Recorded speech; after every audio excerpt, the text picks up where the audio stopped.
What's up? What's up? What's the business? I see JB was here is in the building early. Happy Friday to everybody. Happy Friday to you, Coop. How you doing today, sir? Doing well. I'm doing pretty well today. A little bit of a Good. rough morning, but we've smoothed out all the edges. Nothing some good music doesn't change. The music actually changed my mood today because it's got some quality projects. Yeah, we got some quality projects, and it's always great to be able to talk about music, new music specifically, when we got some really good new music. Did you watch that game last night? Because I missed it. I was at the movies. We actually decided to go see that Scream Six. You know, because I know I told you we were going out last night, right? Saw Scream That was, Six. It was horrible. oh, I could have told you that. That's part of what happened with the homie Fuego Base yesterday was that the NFL draft and the Hawks game was on. So, Hmm. like, the place was like, it was so loud and so packed. And the space they usually have for me, they couldn't hold. Mm. So, yeah, There's a I lot saw going it. on last night in Atlanta. It's a great game. It was, man. Like I said, I was in the movie theater, kind of just on the CBS Sports app, kind of looking at the updates, and I saw that it was close towards the end, and then Boston just started inching forward. What happened? And because I didn't even get a chance to watch the highlights today. What happened, Uh, like towards the end of the game? basketball tends to reflect height at the end, and so Murray Mm, and Trey Young went to the hole and got some shots blocked by Tatum and Brown specifically that not only changed scoreboard but changed momentum. You know, mm-hmm. so that happened on a couple of occasions, and it was just Boston just a better, deeper team, and they're the more seasoned team, and they know how to finish off games and series like this better than Atlanta does, and so they just proved that it was a 2 seed versus a 7 seed. You know what I mean? Yeah, It's supposed to go simple about as five or that. six games. Really, not even supposed to go six with this Atlanta team because Murray was out of game. Right. What do you think about Boston's chances moving forward? I told you, Philly. Okay, you think they're going to stop in Philly? What do you think about this Golden State Sacramento? Think it's over for um, Sac? no, I don't. But here's what I'll tell you. Part of the reason why I picked Phoenix is because Kevin Durant is like super, super funny. And, he's one of those people, he gets up for certain moments. But the moment he gets up for the most is playing LeBron. Because he views LeBron as the only person who's like really his equal or superior. And also, LeBron beat him in the finals. I heard, and is this untrue? He hadn't played against LeBron since. Since 2018, it's not a lie. It's very true. Yeah. Is he ducking LeBron in that way? I say that No, no, no, respectfully no, because I no. think They KD both watches the had show. they both had injuries at the wrong times over the course of the last 5 years. That's literally what's happened. Okay. Yeah, so it's been an injury thing on both sides, and it literally just hasn't matched up with the teams that they've been playing for when the teams have matched up to play. So it's been totally circumstantial or happenstance. But I'll tell you, the only thing I can imagine him getting up more for than LeBron is the opportunity to beat Golden State with a trip to the finals on the line. You know what I'm saying? You know what that would mean for his legacy if he were to end theirs when he was really the centerpiece of two of those four rings, Well, and he then to be was. able to be the one that's like, yeah, he's like, I was really the core of that, and I ended that. He was. He ended him when he left, but they went ahead and won after him, so that could be That's because said as Jason well. Tatum decided to. I don't Yeah, know what that was. factors. But somebody in the chat says Sack is going home tonight. What if they don't? What if they don't? What if Golden State has to go into a game 7 in that Sacramento building?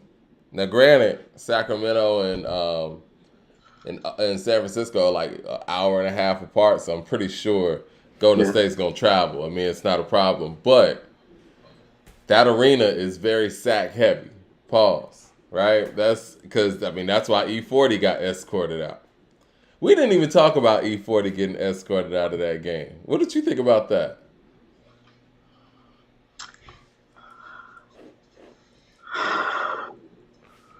Thumbs up in the chat, y'all. I don't know if everybody's getting their notifications. I don't. You just got to be careful about stuff like that. You know what I'm saying? And to be honest with you, the climate in Sacramento is a very actually diverse faction of people. The homie Obi's from Sacramento. Mm-hmm. But I will tell you that it's not black like the Bay is. You know what I'm saying? Like, Well, they know that he's a Golden State fan too, so obviously that's factored into it as well. And them being in that arena, and I ain't saying ain't no racial undertones in there. I'm sure it is, but the thing is, also you're a heavy Golden State Warriors fan. You went to the White House with them and everything, so they're treating you like Spike Lee, like you're Spike Lee in Indiana right now.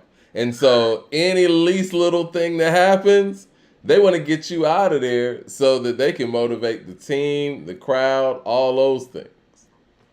Here's what I'll tell you, Mike. Here's how I look at it. When you bring up the racial component of it, this is what I keep telling people. Well, duh. You know what I'm saying? Have you not been paying attention to, like, you know, America?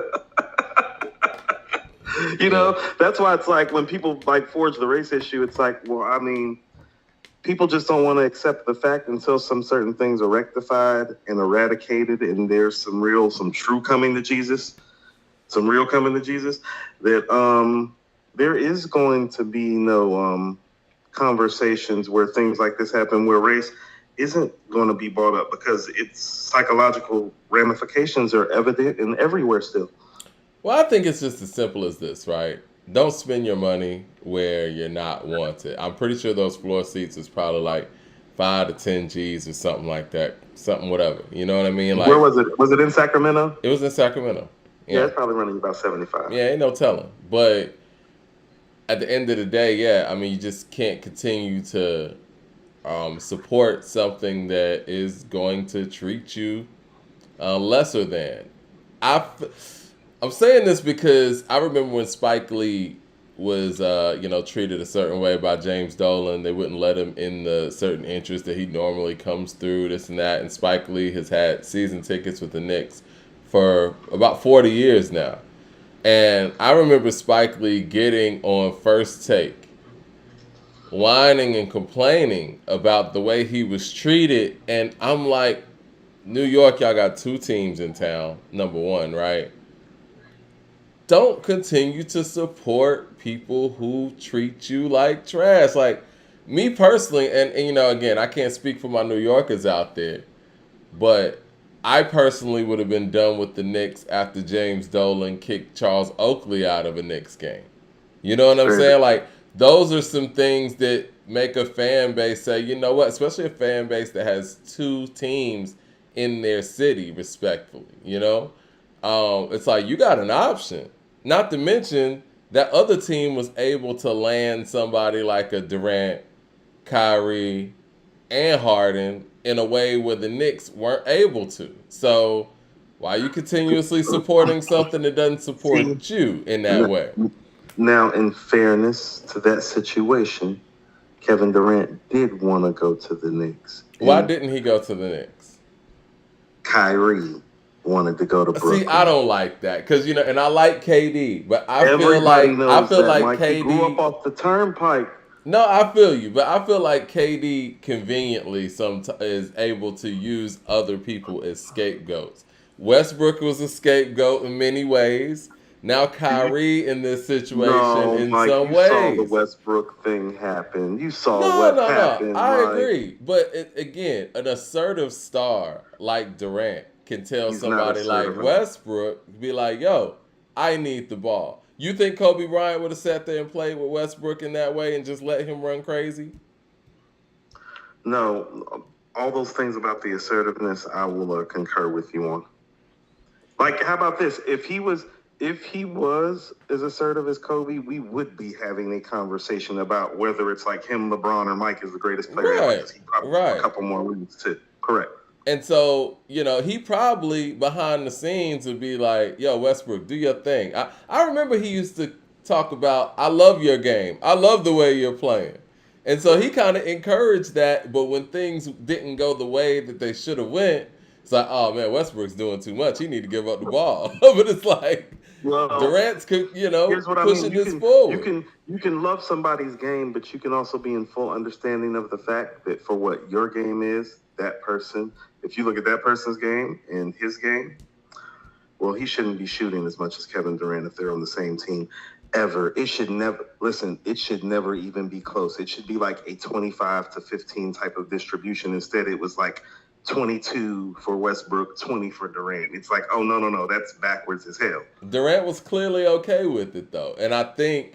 Mike, if he's so okay, then why did he end up going to Golden State? Exactly. No. He was okay with it while it was happening. He was winning scoring titles while this was happening, Mike. You know what his numbers would really look like if he didn't have Westbrook? He'd already be at like 30,000 points. And maybe he didn't do this on purpose, but it felt like he was kind of allowing Westbrook to become that scapegoat by putting up the same amount of shots that he did. And he lost 2 scoring titles on the last day. Yeah. He almost won 6 scoring titles while all this was going on. That's crazy. He literally he gifted Carmelo a scoring title one year. He really did. I remember that. And I was rooting for Carmelo too. Jason Sweet with the super chat says, thanks to you, Coop, and Fuego Bass. Glad my cousin Red McFly got mentioned among the great producers on his album, and thanks for the follow back and repost. We're gonna try to pull up sometime this weekend and do a more audible interview, just because it was so loud up in the spot with the draft and the speakers and the people. Like, and think about it, like that was the most quiet place that we could get in the whole building, which was outside the building, and it was still too damn loud. So we're actually gonna kind of do it again. Yeah. And Fuego was super cool. You know, me and the homie Luce, we kicked it with Fuego and his people for maybe about an hour and a half afterwards. And you know, it's one of those things where you remember when you like people, it's like, oh, it's deeper than the rap music. Sometimes it's like, oh yeah, but the album is dope. But it's like, no, him and his people was cool too. And that's always, you know, that always make you feel good, you know? It's always a plus. Jay Short with Super Chat says, Durant got baited of his own team at OKC. I go to management and demand he be traded for Lillard or CP3. Now, why don't you think that happened? Why don't you think it was a situation where Durant was like, you know what, on some Kobe Shaq shit, like, yo, he got to go. It's either him or me. Because here's how Durant looks at it. If you want him more, well, this is Oklahoma City. I think I'm going to go to Silicon Valley and get me some outside of basketball wealth, some inside of basketball wealth, and a couple of championships. Would you stay in Oklahoma City with that type of opportunity on the table? Now that, Coop, I'm with you on that. That I can't refute. People keep forgetting like that aspect of it. It's like, no. He made a whole career outside of basketball while he was up there. Yep. Silicon Valley's right there. Yep. He was able to do that. And now he's like, it's whatever. Now he's in a circle with tech people. It's very comparable to what Nas did on the music side with rap. It's like, that's where, you know, that's that outside of what you do wealth. Now, Kevin Durant's wealth inside of what he does is obviously different. But, you know, streams of income, championship rings, finals MVPs. If that's what it is, that's great. But again, I think the narrative is out there that this is Westbrook's fault. Westbrook has nothing to do with that. You know what I'm saying? Like, right, that's what I'm saying. Well, how about this? When I'm saying it's Westbrook's fault, I'm saying what's happening on the court is Westbrook's fault. In terms of, like, you shouldn't be shooting more than him. I ain't even talking about the turnovers. Damn the turnovers. Yeah. If you don't shoot as much as him, y'all probably have at least a ring, in my opinion. Like, a ring. You know what I'm saying? Over there. And so all the other stuff, that's really upper management in Oklahoma City that did that. That's what I'm saying. If they were dictating towards Russ more than KD, no, that's management's fault. That's not Russ's problem. I don't think they were, though. Like, I feel like this might have been like Kevin's people have said, those aren't the words that floated around this ever, though, Mike. How could you do that? Like, it's kind of like when you see those documentaries on that Orlando Magic team with Penny and Shaq, where they were kind of making it seem like, you know, Penny was getting favored, but it's like, no, that's clearly Shaq's team. I mean, that whole Orlando team was built around Shaq. The whole OKC team was built around the Durant pick. It was. And that's the thing about it. Okay, so look at the picks. Look at the Harden, Westbrook, Durant picks. Now look at who Durant was in college. He was the best player in college the 1 year he played in college. Yeah. James Harden, I think, 3 years? But by the time he was in his third year, Mike, I mean, he was averaging like 27 points in college or something like that. He was somebody at Arizona State. Like we knew he was going to, we didn't know he was going to turn into this, but we knew he was going to be a really good NBA player. Mike, nobody thought Russell Westbrook was going to be this. And I think that from a management perspective, like I look at it like this. The people that I've trained in hospitality that have known the least are the people that I'm most proud of training. They're the people I smile upon, like, oh yeah, be like, man, that mother didn't know a damn thing. You know what I'm saying? And now look at him. You know what I mean? And I think there's some of that with Westbrook going on. You tend to be most proud of the one with the least. And I think Kevin got a whiff of that. I don't think James had time to get a whiff of it, but I think that probably bothered Kevin that they probably preferred Westbrook, because it was kind of like when you're in a management and you're in NBA circles, it's like when you're walking around, it's like, oh, I drafted Kevin Durant. It's like, so what? So what everybody else who was sitting right there? You didn't do anything special by drafting Kevin Durant. You did what you were supposed to do with the number 2 pick. If anything, Portland, once again, it should be like, oh, like, man, we've blown it again. You know what I mean? Like, well, see, I remember that draft. I was hoping that we had the number 2 pick because I knew whoever went number 1 was going to pick Greg Oden. And I was like, I wanted Durant to come to the Hawks. So, yeah, I was hoping we got that number 2 pick. We ended up getting the number 3. That was Al Horford. That was the best that we could do in that draft. But, it is what it is. Yeah, 1 pick away, right? And with that being said, though, I mean, it's hard to believe that a management that did such a great job drafting, like not just those 3 guys, but we're talking about Ibaka, we talk about, Collison, like it's so many people that they were able to draft. They did their homework. They did great. It's hard to believe that people who know that much about basketball, know way more about basketball than I ever will favor Westbrook over Durant. I didn't think there was ever a question at OKC who the number 1 and number 2 guy was. But this is what I'm saying. Okay, but this is what I mean. When you're in NBA meetings and you're amongst your peer group, other executives and bosses and things of that nature, this is what I'm saying, Mike. Walking around and saying that you drafted Kevin Durant, it's like big fucking deal. No, you got lucky, and that's great. That's like Cleveland drafting LeBron. Right. No, you got the number 1 pick.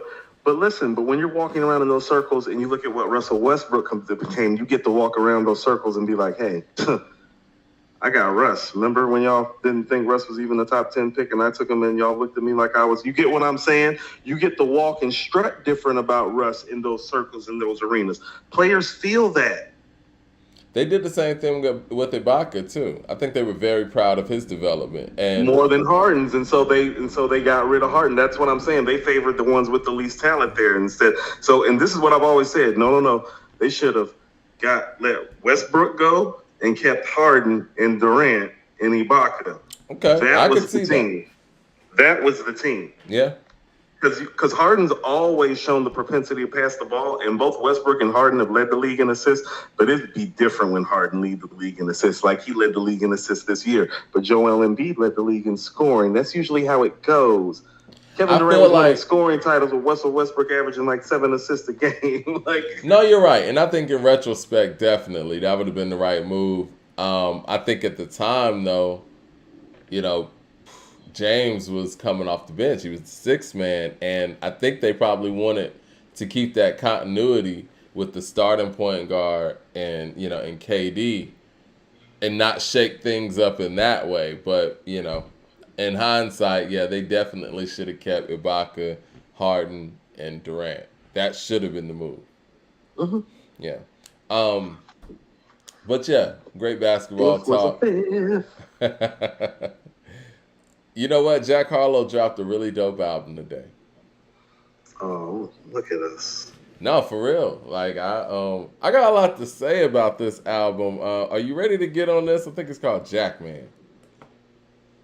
Let me get to this track list here. Jack Harlow released the album today. Kind of a surprise album, I guess you would say. Like he gave us like 2 days notice or whatever. Announced it Wednesday. Dropped the album today. It's 10 songs. I want to say it's less than a 30-minute play. But from beginning to end, with the exception of maybe like one or two joints in there that, aren't bad, it's just, different mood or whatever, I think he dropped a quality project. And it starts off with one of the stronger songs on the album. I think Common Ground's very, very strong for him. And one of the things I do want to mention, it starts off very soulful. That's one of my big observations. What are some of yours before we really get into it?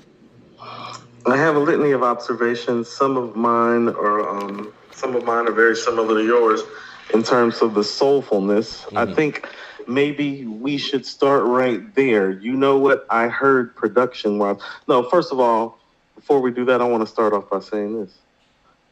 Proof that people follow us and listen to us inside this music industry is all over this album. Why do you say that?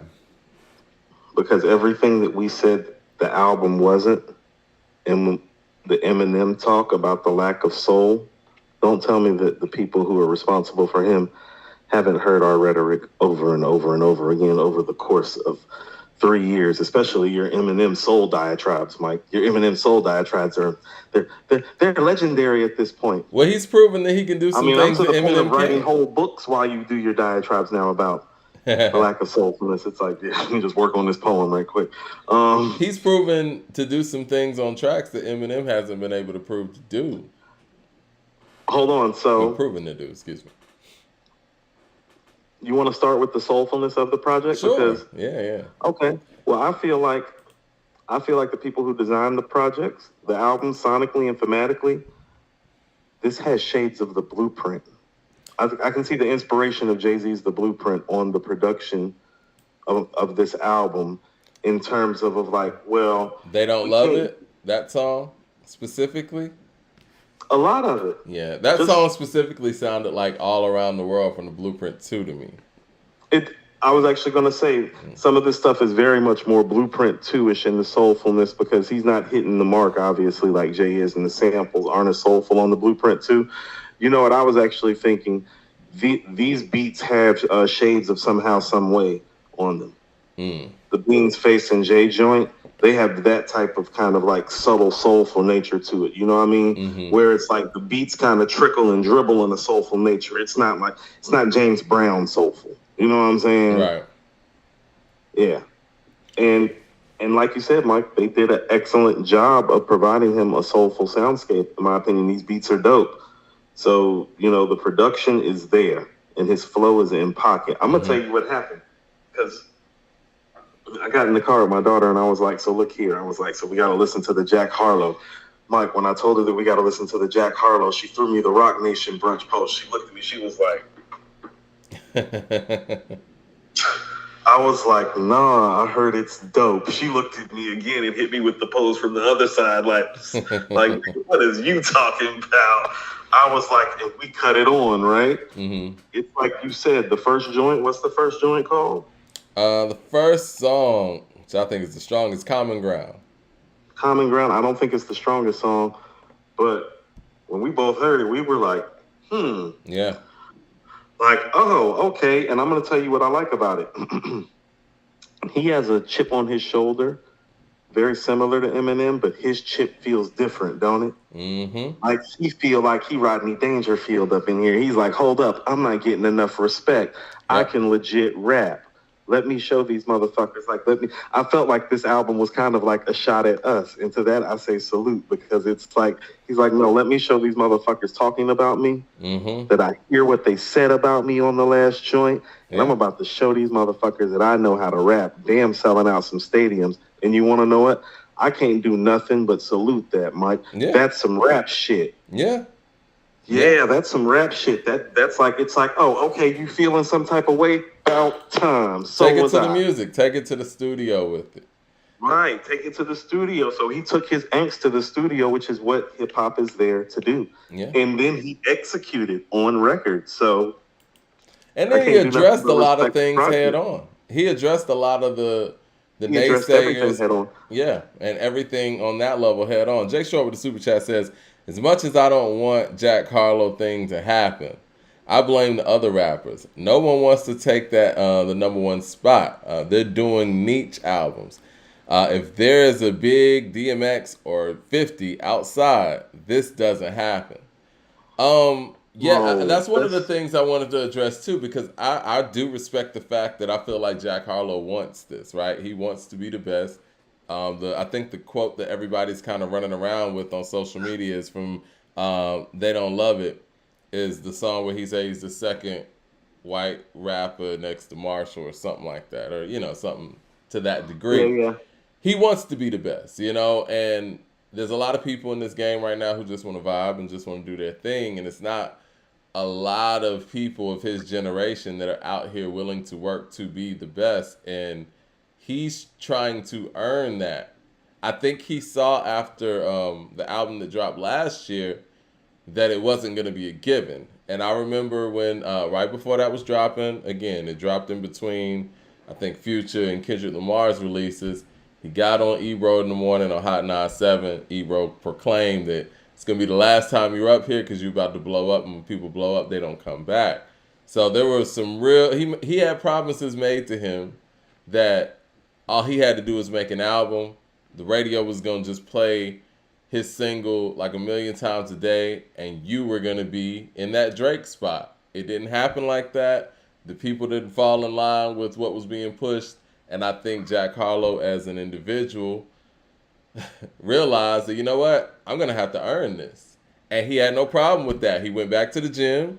He went, which is the studio in this case, saw where his shortcomings were, and he went out there and executed, and he addressed it all. And I can't do nothing but respect that. And it also makes me feel like, not to be the dead horse, but hearing this and hearing how he wants to be the best, and like you said, he felt that he wasn't getting any respect. I'm like, damn, Eminem never really went through this. You know what I'm saying? Like, he, based on who he was already linked with, everybody already gave him an open ear. And even before all this, top 10 talk started, he was still able to thrive and, make music for the people who rock with him. He never, in that time period when he was in his prime, was even talking about being the best MC like that. You know what I mean? Like, he wasn't even in those conversations. And that's why him being in those conversations after the fact, I'm always taken aback by. And He was go he ahead. he said some things here and there around that time, Mike. Like I remember him saying the flow so wet, nobody close to it, and something, something, something, something, but everybody knows the shit. No. Well, I He mean, used to that's talk that's shit. rap shit. You know what I'm saying? I think the first Well, I time mean, he it's really, different when people in his position are talking their high level rap shit. I think. Go ahead. I'm sorry. I didn't mean well, to what I cut you was short. gonna, I just remember the bar work being like, he talk a little greasy to you from time to time in his heyday. Mike, yeah. I remember the first time. Well, I guess the first time I felt like he was inserted with other MCs in that way was on "Till I Collapse," when he came with that top 10 and he, had himself at number 10. But before that, I don't know. It just felt like, he existed in his lane, which, not a lot of people made up at that point. He kind of was on his own in that regard outside of like Limp Bizkit and Kid Rock and, from a marketing standpoint. But I just never, you remember at that time, man, Jay was talking about being the best. Nas was talking about being the king. I've been that and all of that, from Made You Look. DMX even, like just the vibrato, and those were hip hop's top guys. And I feel like M never really had to intermingle in that mix. And after the dust settled, it seemed like he retroactively got in that conversation. Whereas that's not happening that way for Jack Harlow. He understands that, you know what, I'm just going to have to insert myself. Because if I Well, don't, I won't survive out here. if Prince were here, he would actually be proud to a degree because here's the thing, like the independence of the artist today and the stake that they have in the music industry has affected the industry because they can't give us a Jack Harlow anymore and it just succeed on every level the way that it used to. Mm-hmm. The industry is different now because the artists have more control. Yeah. in terms of like their independence, in terms of how it gravitates and navigates the behind the scenes waters as well. And also too, because there's more independence, the streets actually might talk as much in the business now as they ever have, because there's not as much actual industry politics, because there's not as much industry, because there's more independence. Exactly. And even from a Which is what media Prince always standpoint, stressed everybody to have: owning your stuff, owning your masters, doing your own thing, creating your own industry. And so if Prince were here, he would be proud, because what happened is that the industry tried to feed us something. Not saying Jack did, I'm saying the people that you're signed to, your team, everything that comes with it, they feed you this and they feed you the image and they tell you that you have to rock this. And that's fine. But what we really said back is like, nah, I can't eat that food, homie. Give me the food that I want to eat. And he actually did. And that's old school, Mike. That's back in the day shit where it's like, you know, the streets would talk about y'all and be like, fam, that ain't it. Yeah. That's how Common made be, Mike. Yeah. And, you know, it feels like... I don't care how many J Dilla beats you got. We said it's not it. It feels like the industry wanted him to make that album he made last year, and this is the album that he probably wanted to make more. At least that's how it feels. I don't know that to be true, but I do remember him saying that he didn't like First Class, and this was before the song was getting played over and over and over. So it's like, if you didn't like First Class, then who put this on your deck to get done, right? You know what it is, Mike? And this is what I mean. You got to respect it. It's like, well, he got the white privilege and he got the sold out arenas already, and that wasn't enough for him. He wants the respect. And that's usually enough for a lot of people, black or white. No, you're right. Or for that matter. You know what I'm saying? That's what I mean. It's like, no, I can't do nothing but salute the effort, because it's like, oh, no, you got on some rap shit. I'll tell you what, hold on. Gang, gang, gang. You like that? That's a Song of the Year contender, Mike. Think so? Okay. Yeah, I do. It's like that. I heard that. I mean, a couple times when Ambitious came on and when Gang Gang Gang come on, me and Sade looked at each other like, what? Yeah, that's his storytelling. Each other like, what? And you got to keep in mind, this 16-year-old and 41-year-old, and we looking at each other like, you hearing this? Are you hearing this? Yeah. No, it was like that. BCMD Dub with the super chat. A year ago, Mike, we was in the car in the same situation on a different album with the same guy, and she was like, what are you doing? Cut this off. Yeah. BCMD Dub with the super chat says, how do y'all feel about the clip floating around on Twitter with Benny forgetting his verse from Johnny P's Caddy while performing? Didn't see that, but it happens.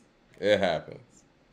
Jay Short with the super chat says, Jack Harlow pulling a 2011 Dirk, like, oh, y'all don't want it? I'll take it. Yeah. It's a pretty dope album, Mike. I mean, it's like a dope album. Gang, gang, gang, Ambitious. Yeah. What was the other record where he kind of addressed a lot of things? It Can't Be. It Can't Be. Yeah. That's another one, Mike.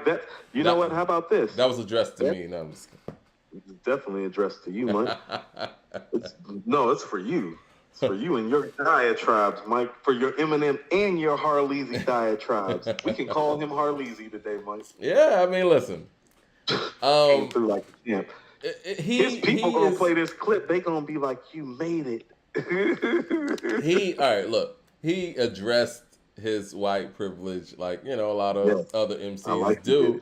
But he also addressed it in an unapologetic way, where it's like, nah, like I might be this, but I also did this, and this, and this. And that's why when I hear that, it's like, okay, he's willing to work for this, which is cool. Keep up the work. And I think this is actually going to fit in well with the White Man Can't Jump reboot, which is that's coming out like next week or so. I could hear a lot of these records actually in that film. Hold on. I'm about to say, first of all, It Can't Be is definitely in the film. Mm-hmm. That's in my notes. It Can't Be I put it's brilliant. It's tongue-in-cheek. Listen to what I'm saying. I was like, I know it's part of the film, but listen what I'm about to say about the record. These are the type of records that Eminem used to make that we used to actually respect when he would do records like this. Like, you know what I mean? It can't be. Like, he has records like that where it's like, no, you can hear that he can flow, but you can hear him addressing like the elephants in the room, but addressing it in his way. And that's what I Right. mean. Like Harlow got a way of addressing it his way. That's what I mean. The chip is different. And so the approach is different, and his is like tongue in cheek. Like, this reminded me of something that would have been on the Eminem show when I heard it came. I could see that. Blame on Yeah. Me too. I could hear in the actual, film as well. I think they did a real good job of making some of these records sound cinematic from a production standpoint. But like you said, he's in pocket. Flow is there. It's definitely a win for Jack. I mean, it's short, to the point, and it's not one of those records where, again, no features too. That helps as well, because I think that the one that came out last year was carried by features. He doesn't sound as much like Drake as he did on the previous one. And yeah, I think this is Jack more Harlow. close to him getting his own identity from a mainstream standpoint. He's got a really silky flow, Mike. Yeah, he can rap. He can rap. I give him that. And I dig the That's it. approach, and I dig. I think they got something to go with on this. Like him and his team, I think they can really use this momentum, even if this is one of those albums that doesn't break streaming records, even if he doesn't have like a hit single on this per se. I think this is something to get that respect to build on. Because like I always say about, Eminem, and, of course we're going to always mention him in this regard because even Jack mentioned him. They did an incredible job of setting him a foundation before they went all out mainstream on him. You know what I'm saying? All the way down to the battles, to the freestyles on radio, to the collaborations that were early. They didn't just jump out there and say, yeah, we're going to be like, they didn't jump out there with the Marshall Mathers LP first. Because the Slim Shady LP was kind of a slow burn. That wasn't just a, straight out the gate, I'm doing 10 million thing. Even though he did do pretty well on it. He did. So, yeah. I think you're on mute, Coop. No. Oh, no, I hear you. You said something and I didn't hear anything. But yeah, overall, man, I think that, believe it or not, this is one of the strongest efforts of the year. And I say believe it or not because, we really weren't high on the previous one. And I think this is a complete turnaround. And I think this is something to definitely build on. But this is what I would like for the other MCs in his I guess, generation to do. Like, want it as bad as somebody who wants to be the best. Like, why is he the only one that wants to be the best, it seems like? It's not cool to be the best anymore. I guess people don't care like that. Yeah. Participation trophy type of thing now. It's very problematic. Yeah. Here's what I'll tell you, Mike. We need to start maybe organizing albums of the year. What did we give the Black Thought? Was that a 4? Mm-hmm. I felt like that was a 4. The Sky Zoo? I felt like that was like a 4-2 or something. We might have to revisit that to see how it's holding, though. Yeah, we got to revisit that because that came out in January. Man, it's almost May already. Crazy. How about that Logic? I like the Logic. Liked it more than the Sky Zoo? Huh. I'm gonna go revisit the Sky Zoo and that. Excuse me. What did you think about in comparison the Logic and this? I think this is better. You think this is better than the Logic? Okay. Let me listen to the Logic again before. You know what? It might be the same level. On a technical level, obviously, I would say Logic is the more gifted lyricist, right? But I think Jack Harlow has a level of, I guess, I don't want to say, I don't want to say relatable, but it's the palatability. Yeah. He's able to kind of flip it up, and he can do, I don't want to say he can do more. I think he has a better rap voice. Let me just say that. Okay, that's cool. Yeah. I would tell you that I think the Sky Zoo is probably a 4.1. That Logic is a 4.2. What about the JD Currency? I like that a lot. That's definitely a 4-2. Okay, so you're saying it's as good as the Logic? For an EP, yes, because it's jamming. Like all 4-2s aren't, the No, no, no, same. no.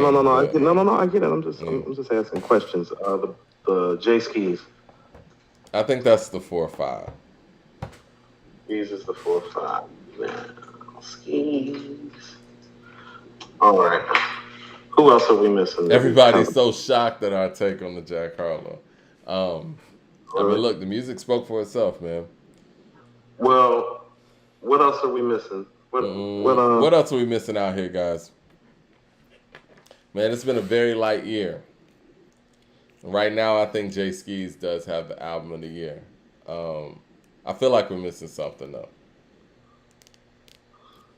People will let us know. What do you think of this, Jack? What are we giving it? Oh, I need to listen to that Mark Homie and fucking. Yeah.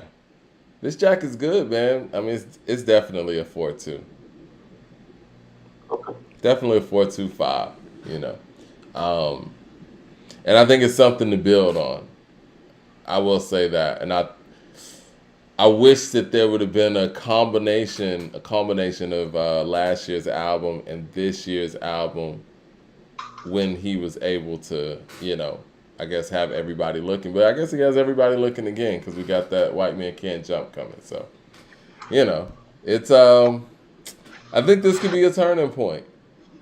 But somebody in the chat mentioned that Harlow can't take over a feature like Eminem can. Maybe that's the next thing he needs to prove that he can do is jump on some features with some MCs and show some versatility.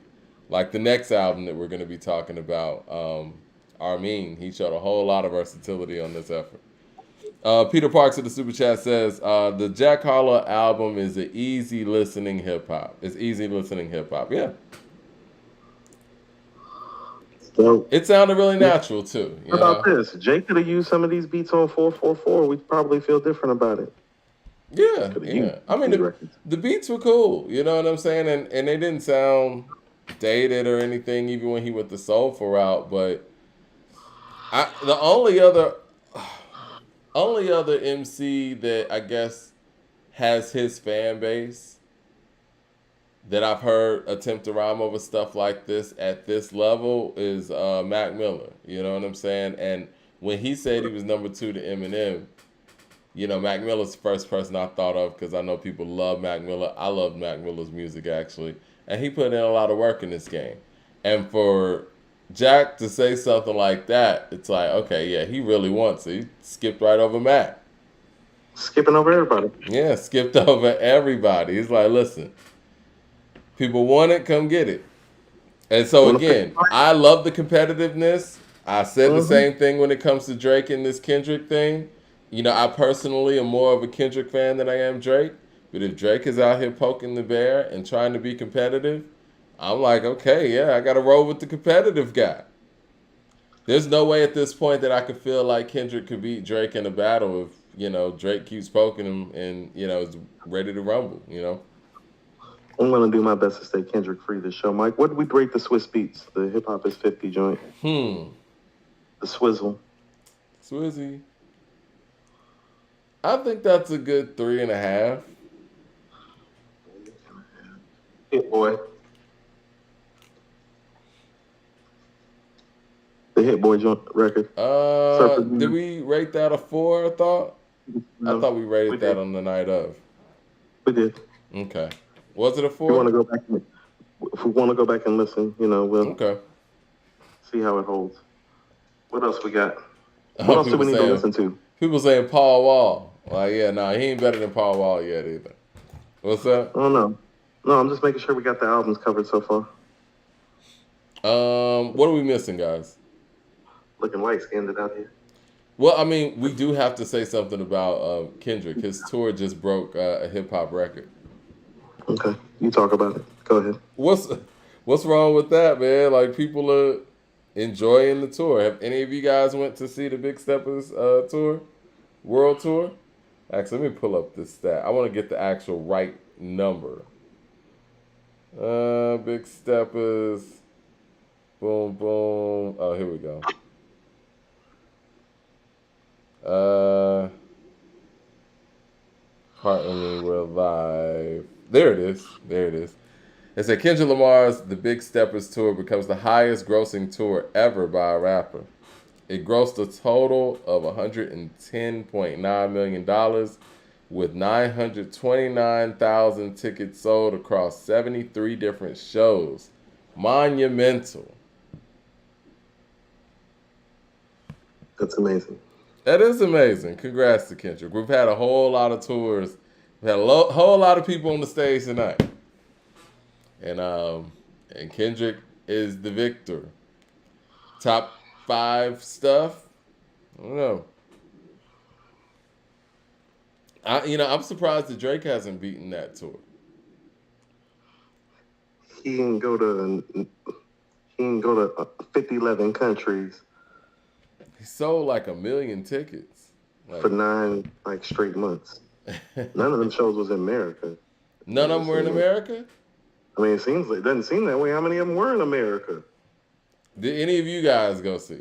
Oh, I think we got one. One and only with the super chat says, what do y'all think about the Larry June and Alchemist album? Ooh, that's one we missed too. Yeah, like that album a lot. I like the Larry June and Alchemist. I thought that was a solid 4. Yeah, that shit was a vibe. It might be a little higher. I might give that a 4.1 actually. Yeah, I think that was higher than a 4. Mo Better Code with the super chat says, hold on one second. He says, you know what's crazy about the AI voice? We no longer have to wait 5 years for K-Dot to drop an album. We could just make your own Kendrick album. Now, who's going to go through all that? I thought y'all were going to make an Outkast album. I don't know. Probably, there's a kid in Zimbabwe that watched Kendrick perform that will probably make them a Kendrick album or something like that. It's real. Okay. Well, I mean, but really, though, all jokes aside, for him to do these kind of numbers on the tour, I guess, obviously after a 5-year hiatus, I'm not sure it was the last time he toured. But what does that say about him and his place all time and in this generation? Says he stole the most tickets. No, but you have to have impact to do that kind of stuff. You know what I mean? And you have to, and we got to give credit where credit's due. You have to have an album, too, that people are interested in enough to go out there and spend their money on. You think that people rally behind this tour because of the album or just because of the overall catalog? Catalog. Next question. So again, where does that place him all time? Like, does that help his overall cause? His impact for this generation has always been high, and I've never taken. Is it higher than the other two? I don't know if it's higher than Drake's, but it's of equal stature at a bare minimum in my mind. Drake's the hits guy, and that's why it's really interesting to me that Drake's more than a hit guy, at this point with it. You know what I'm saying? He symbolized something different. You know what I mean? What else is he, would you say? Superstar guy? Yeah. Yeah. It's different, man. That dude hosted the ESPYs. That's different, Mike. Did a good job, too. Do you think Kendrick or Cole could host the ESPYs for 3 or 4 hours? You remember when he was, remember when he was doing the side pieces routine? Who else is going to get away with that? Yeah. He hosted SNL, too. I want to say twice. And did a great job. I thought he did a fabulous job hosting the ESPYs. No, that's different. How about this? He could, literally go host American Idol, go buy American Idol and run American Idol, or go perform and be on American Idol. Yeah, I think the only other people in our top 10 that could do that is Snoop, LL, and maybe Pop. Agreed. Yeah. And Cube. Cube could do it too. I don't think... you don't think Cube could host an award show? I mean, I would like Ice Cube to host an award show. White America won Ice Cube. I think Ice Cube could host the ESPYs. I think he could do that. It's interesting though when we look at when we talk Oh, about Drake and him being, I guess, a quadruple threat in a sense. Ice Cube and Pac fit that mold. You know what I mean? Like, do you think that Ice Cube's a better actor than LL? yes. I do too. Huh? Acting and hosting aren't the same thing. No, they're not. But I'm saying LL's a host. He's a proven host. He's host the Grammys and a few other things. He's done well. Yeah. I haven't found him to be stellar though. You don't think LL's been that great of a host of the Grammys? He's been a good host. Okay. Like I'm not saying it's like, oh no, L sucks. It's like, no, he does a good job. He's L. You know, I wish Bow Wow would have went that more. How about this? What's his most memorable moment for all these times that he's hosted stuff? You know what I mean? Like, what's the moment? It's a good question. Right, that's what I mean. Is that he just does a good job. There's nothing memorable about it though. Jay Short with the super chat says the Master was Rakim's Fall Off album. It had When I Be on the Mic, Real Shit, how I Get Down, Waiting for the World. Mr. Morale got matching songs to that. I-95 is probably the highlight of Mr. Morale and Silent Hill.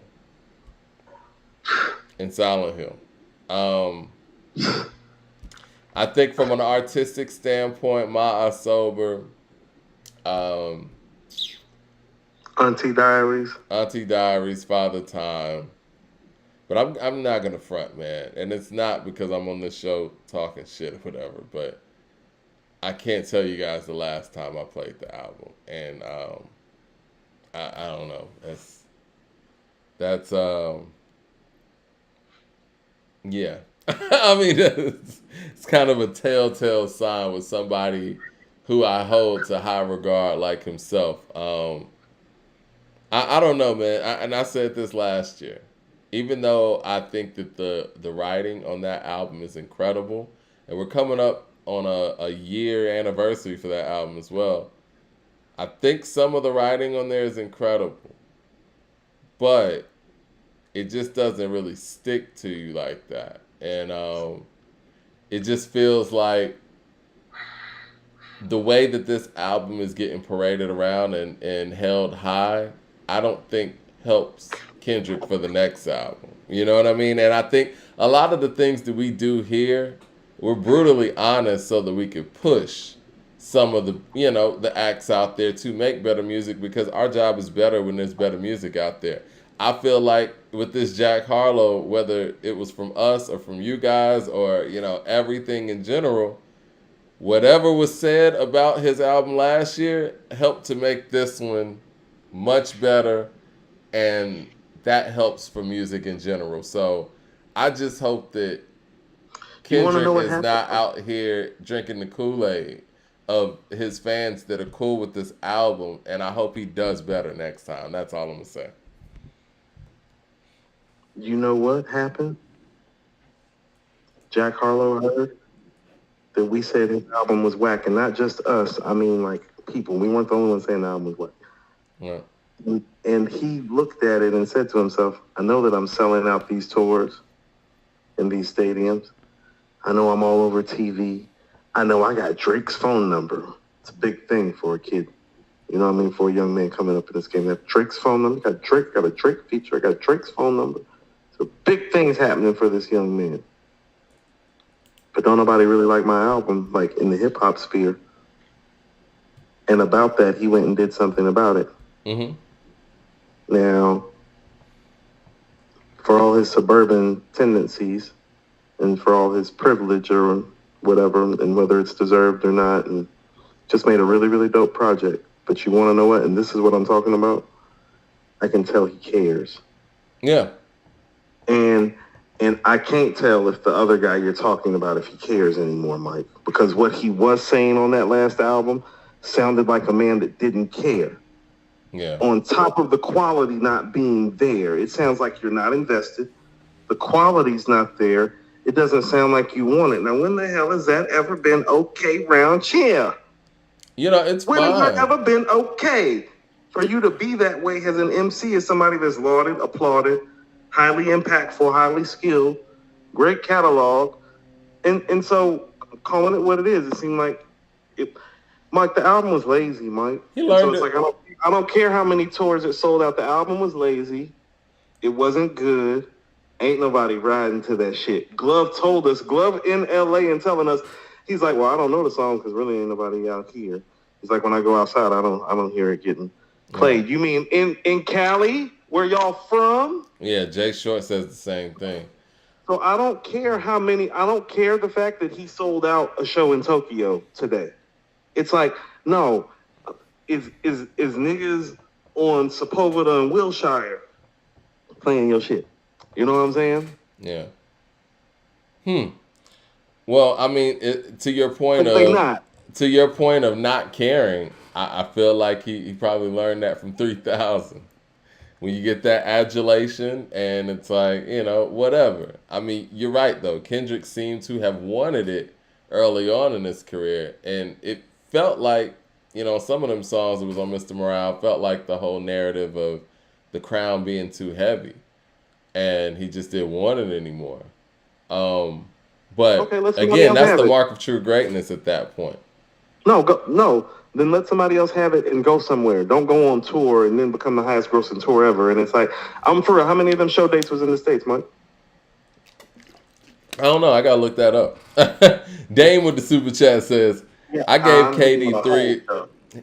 Dame said, I gave KD 3 a full spin today. The first time in a while. It still holds up. And that can't see, he says, the can't see how it won't become a classic, in my opinion. He meant to say, I can't see how it won't be a classic, considered a classic.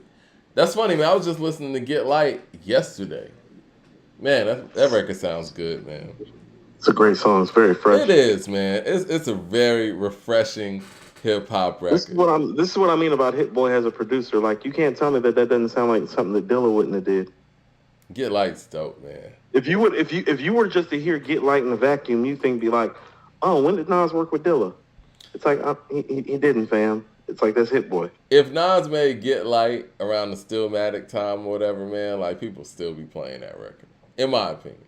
It's just my It would literally be playing like in like coffee shops and lounges and cigar rooms like all around Atlanta, like right now today. Correct. That one could have actually been thrown on Life is Good too. That would have fit right on Life is Good.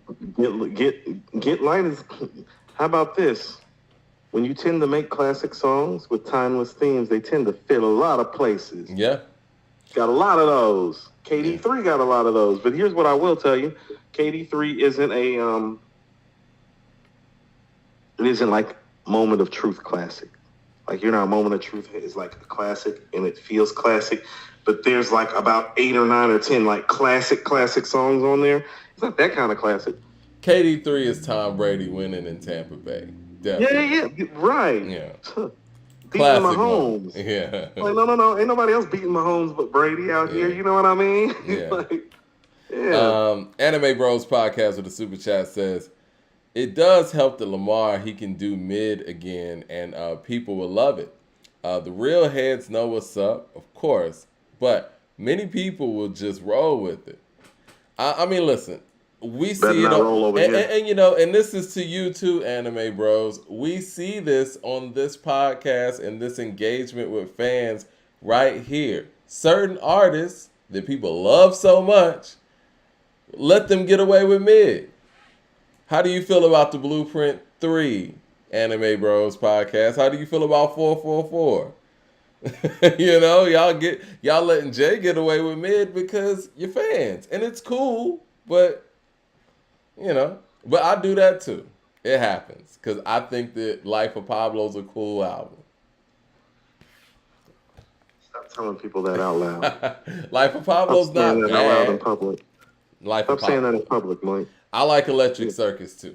We have a reputation. You just have to start keeping things like that under wraps. People are recording that because then it becomes. Here's gonna be the conversation next time we go to New Be like, yo, but your man Mike D like Electric Circus. Cooper be like, no, he didn't say that. It's like we got the tape. I like Electric Circus. Now, granted, I will admit that Electric Circus is not like some great album. You know what I mean? I'm not gonna sit here. You would like it. I like it.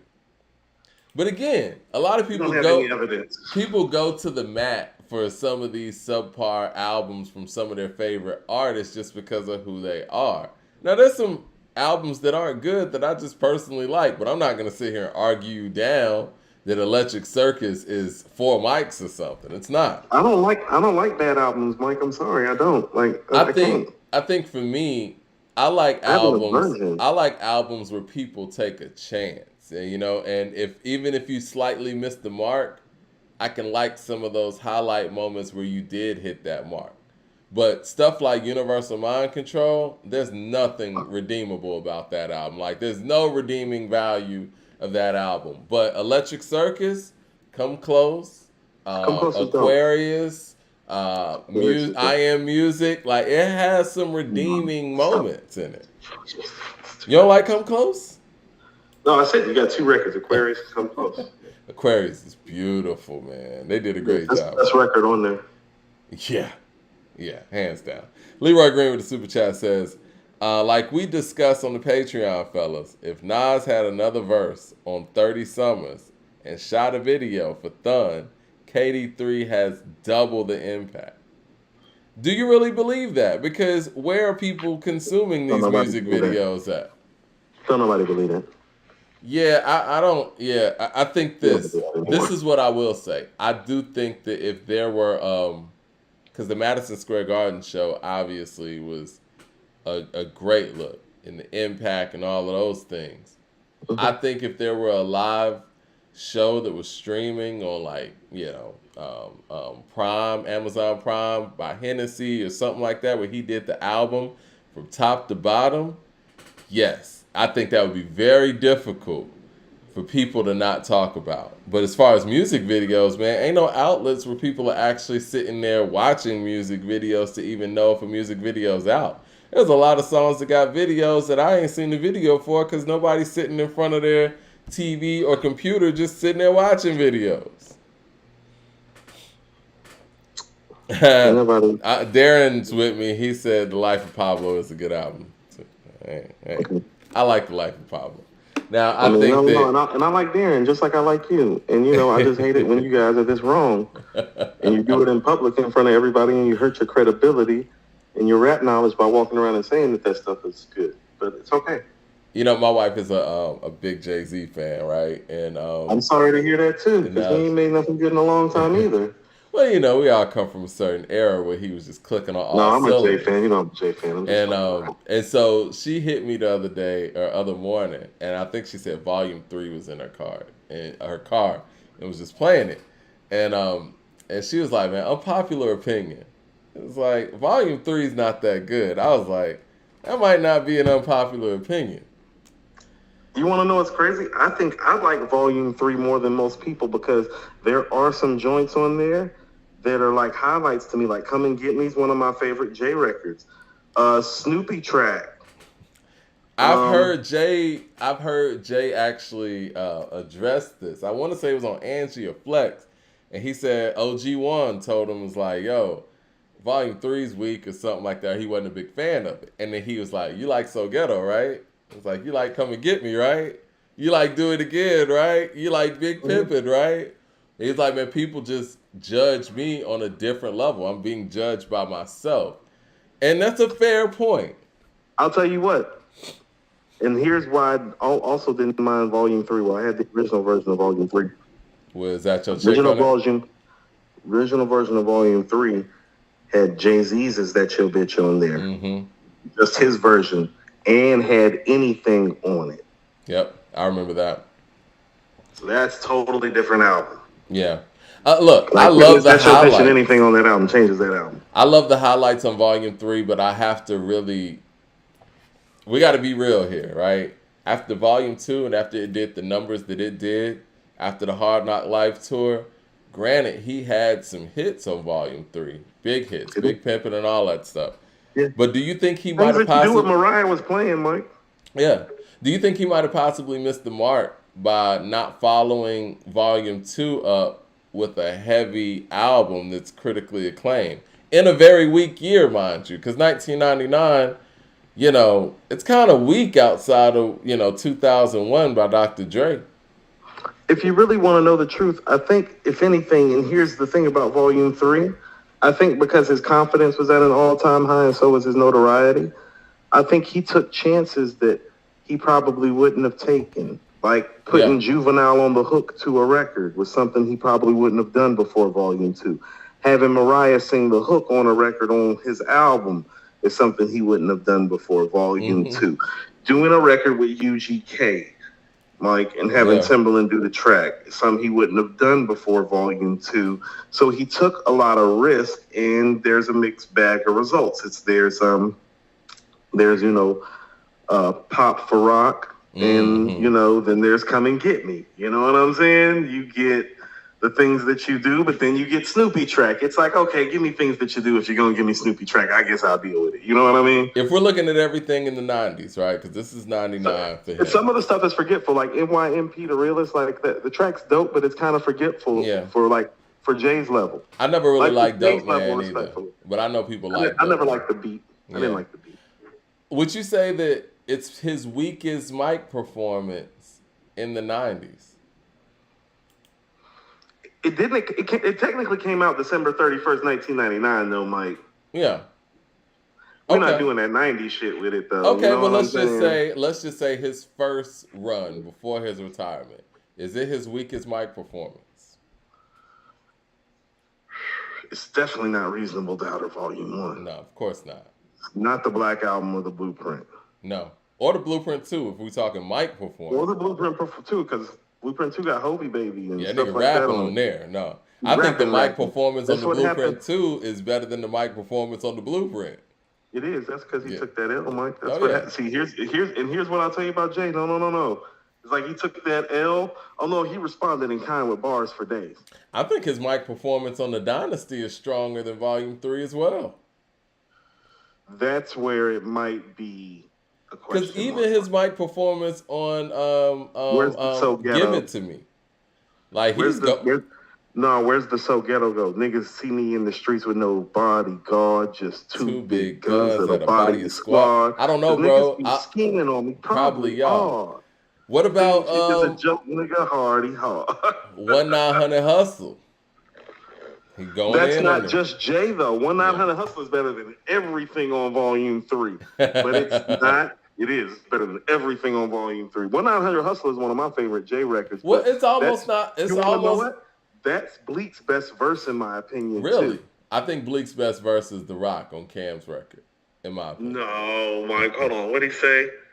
You find a strip first. If you don't hustle, find a bitch first. You new in town. No red and blue in town is gangs. Don't get fresh. Let them know you small change. The strong move quiet. The weak start riots. We know you got a brick, but selling 20s till they tired with no credit. You know you sick with that gotta eat fetish. Another niggas who getting it, dead it. Making them offer that they can't refuse. He resists boxer men till he can't be moved. Here's the rule, stash it, stack it. What'd he say? Get in, get out. That's an OG classic. When I had a hustler, you pass it around. Want to speak to me direct? Hit extension, trade, pound them out. No, that's his best verse. He snapped on that shit. Jay Short with the super chat says, I think all the look at with the bar work. Jay Short with the super chat says, I think all the pressure is on J. Cole this year. The lane is wide open and the competition appears to be sparse or fell off. Dreamville is hot right now too. Yeah, I agree. Dreamville popping in the streets, Mike. Anime Bros with the super chat says, nobody is holding up the Blueprint 3 like Big Steppers. Many people love 444. I think it's a strong album. You guys gave it a 92/100 on your site. Yeah, Maurice rated that. He did a really good job on the rating too in the article of writing it, but he was a fan of it. I'm not a huge fan of 444 like that. It's a weird, and thanks for reading the article on the site though, by the way. Anime Bros Podcast. John Green with the super chat says Nostradamus or Volume 3. Volume 3. Yes, Volume 3. Melvin Wright with the super chat says Volume 2 might be his worst mic performance. No. I mean, because you got It's Alright. Nigga, what nigga who? And The you got nigga what nigga who yeah, shit. you got all right on there too. On the Jewels, I Reservoir blew more Dogs. money than Latrell. Huh? Reservoir Dogs. His That verse on too. Reservoir Dogs. I need a hoe in my life to blow on my dice so we can make our points twice and skate out of town. I need that. Blow on my ice, you cuz. Niggas singing Jigger, you know you needs that. Blowing out like Jesus. They ain't seeing me holding the mic, and in your life you find them seeds so impolite at me. I'm so in the nice guy. Cats on the corner like, don't me and Jigger be flowing alike? Nah, not in your life. Ain't nobody rocking like Mr. Jay-Z.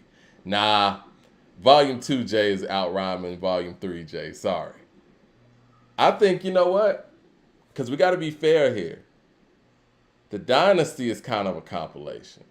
And because a lot of these songs that we're talking about, from 1-900 Hustle to Stick to the Script to You, Me, Her, Him to This Can't Be Life, it got people on it because it's a compilation. You know what I mean? So I think we got to take the Dynasty out of the conversation. And if that's the case, yes, Volume 3 is his weakest mic performance of the first run. Is that fair? I want to see what Leroy Green has to say. Leroy Green with the super chat says, Hova song, so ghetto. Do it again. His best verse on the whole album to me. Dope Man, Snoopy track, Pop for Rock. I like Dope Man. Pop Watch Rock is Me. not good. He's just Pop naming for Rock is songs not now. good. Just stop He's that. just naming songs now. Watch Me is trash. Watch Me. There's Been a Murder. NYMP. Not Fire. good. But Jay is also a mainstream Put it in a rapper. bag. Put it in a bag and set it on fire. Them records ain't fire. Yeah, Pop for Rock's not good. You can't believe that, Leroy. Dope Man's beat could have been better, but I like Dope Man too. Melvin Wright. The bar work on Dope Man's pretty strong too, Mike. The bar work on Dope Man's pretty strong. I see what he was trying to do, but you know, definitely was no I gave you power or anything. That's not fair. Melvin Wright with the super chat says those songs are better than what you named on Volume 3. Those songs are better than what you named on Volume 3? I don't know, man. Volume 2 has better songs. I mean, I think that's just straight up. But more classic songs. Yeah, but if we're talking about the straight up bar work, man, I think we talk about him dumbing down his flow to double his dollars. I think that's more Volume 3 than Volume 2, the way people think it is. It's Volume 2 too, because it's a conversation. It is. Volume 2 opened that door, but I think he doubled down on dumbing down his flow on Volume 3. With the exception of Do It Again. And I think that's because Beans was on there. That's just because Siegel just totally destroyed that. Yeah, because Beans was on there and Jay's like, no, I got to rap for real on this one. I'm telling you, that's Beans' song, and Jay took the song. Yeah. So I don't even know how we got on this tangent, but yes. When was Jay taking beats from Rockweiler? Right. And then you hear Stop Chill on Beanie Siegel's The Truth, which is done by who? Rockweiler. So who you think was really into having the sessions with Rockweiler? Beans? Okay, I'm going to say less. Is that the only beat that Rockweiler ever made for Jay? He didn't make that beat for Jay. Well, I mean, the only Rockweiler beat that's on a Jay-Z album. That I'm privy to. Can you think of another? I can't think How I of Rock. Any. I can't think of any. And the only other albums that I would say Mike performance-wise, Uncle Fran with the super chat, he says, I have Volume 3 better than Volume 2. And yes, a lot of us love 444. How do y'all put Volume 3 over Volume 2 exactly? Because you got Volume 3 over Volume 2 as well? I don't, because Volume 2 plays better in the album format. But if you were going highlight song for highlight song, it's probably Volume 3. That's what I mean. It's like, we'll Do It Again and Big Pimpin' are the singles. I do like those as singles more than I like Hard Knock Life and Nigga What, Nigga Who. Do you? Then you got Money Cash. I actually... Well, maybe not Nigga What, Nigga Who. That might have been wrong. I definitely like it more than... How about this? I like it more than Can I Get Her in Hard Knock Life. Man, they played Can I Get Her to the ground. What about Money Ain't a Thing? That's on there too. No, that's on Jermaine Dupri's album, It's Mike. That's on not. here too. Like it Mike, is. doesn't count, Mike. It You're was on not Jay-Z's counting money album in the first, thing. and then it got released as a Jermaine Dupri song. That don't count. Money and the Thing don't count, Mike. I'm sorry. This is what the Neither does It's lineup. All Right, Mike. I'm sorry. Like this shit. It's not. This is what this album looks like in Not part of. relation to It's not part of. Volume It's not 3. part of. It's not part of the festivities. I'm sorry, Mike. You Album got actually stops with Reservoir Dogs. Really, like you got Handed Down, Hard Knock Life, If I Should Die, Ride or Die, Nigga What, Nigga Who, Money Cash Hoes, A Week Ago, Coming of Age, Can I Get Her, Paper Chase, Reservoir Dogs, It's Like That, It's Alright, Money Anything. It's a better album. it plays better, but this is what I'm saying, Mike. It's all right. Money and the Thing don't count. It's on the album. I feel you. Mike, they But got this is counted as back in the bonus day. tracks on the original version of the They album, do. Mike. You know that. They do. They don't count. They're bonus tracks. They, Right. very collaborative, heavy album though. But I'm gonna be honest, man. I really How about this? I loved Big How about- Pimpin' when it came out, but it at this day and age, I don't listen to Big Pimpin' a lot. I was actually about to, but how about this? This is what I was about to tell you though, Mike. Would you rather have Snoopy track, a Nigga What, Nigga Who? Same producer. All right, look. I think Nigga What Nigga Who is the better song. I like Snoopy track more, and if I heard both of those individual beats, I'm picking the Snoopy track beat. Snoopy track. Yeah. But And his he's rap actually- his flow performance is- is much better on Nigga What Nigga Who. That's because of the pace of the beat. That's all I do is rap and sex. Imagine how I stroke. See how it's flowing on my last cassette? Grab a fire like a grabbing a tech. Never jam though, never get high, never run out of ammo. Niggas hating the shit because they changed your bitch. Know your favorite. I know it made you sick. Now you acting raw like you never had raw. Like you never had war. Don't know how to carry a hoe. Wanna marry a hoe. Now she's mad at me because your majesty just happens to be your pimp. What a tragedy. She want us to end because I fucked the friend. She gave me one more chance and I fucked her again.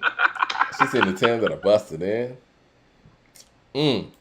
Leroy Green with the super chat says Jay's club records get called dumbed down, but music that people can celebrate life to isn't necessarily dumb. It's a but how about balance this? to This life. is what I'm trying to do.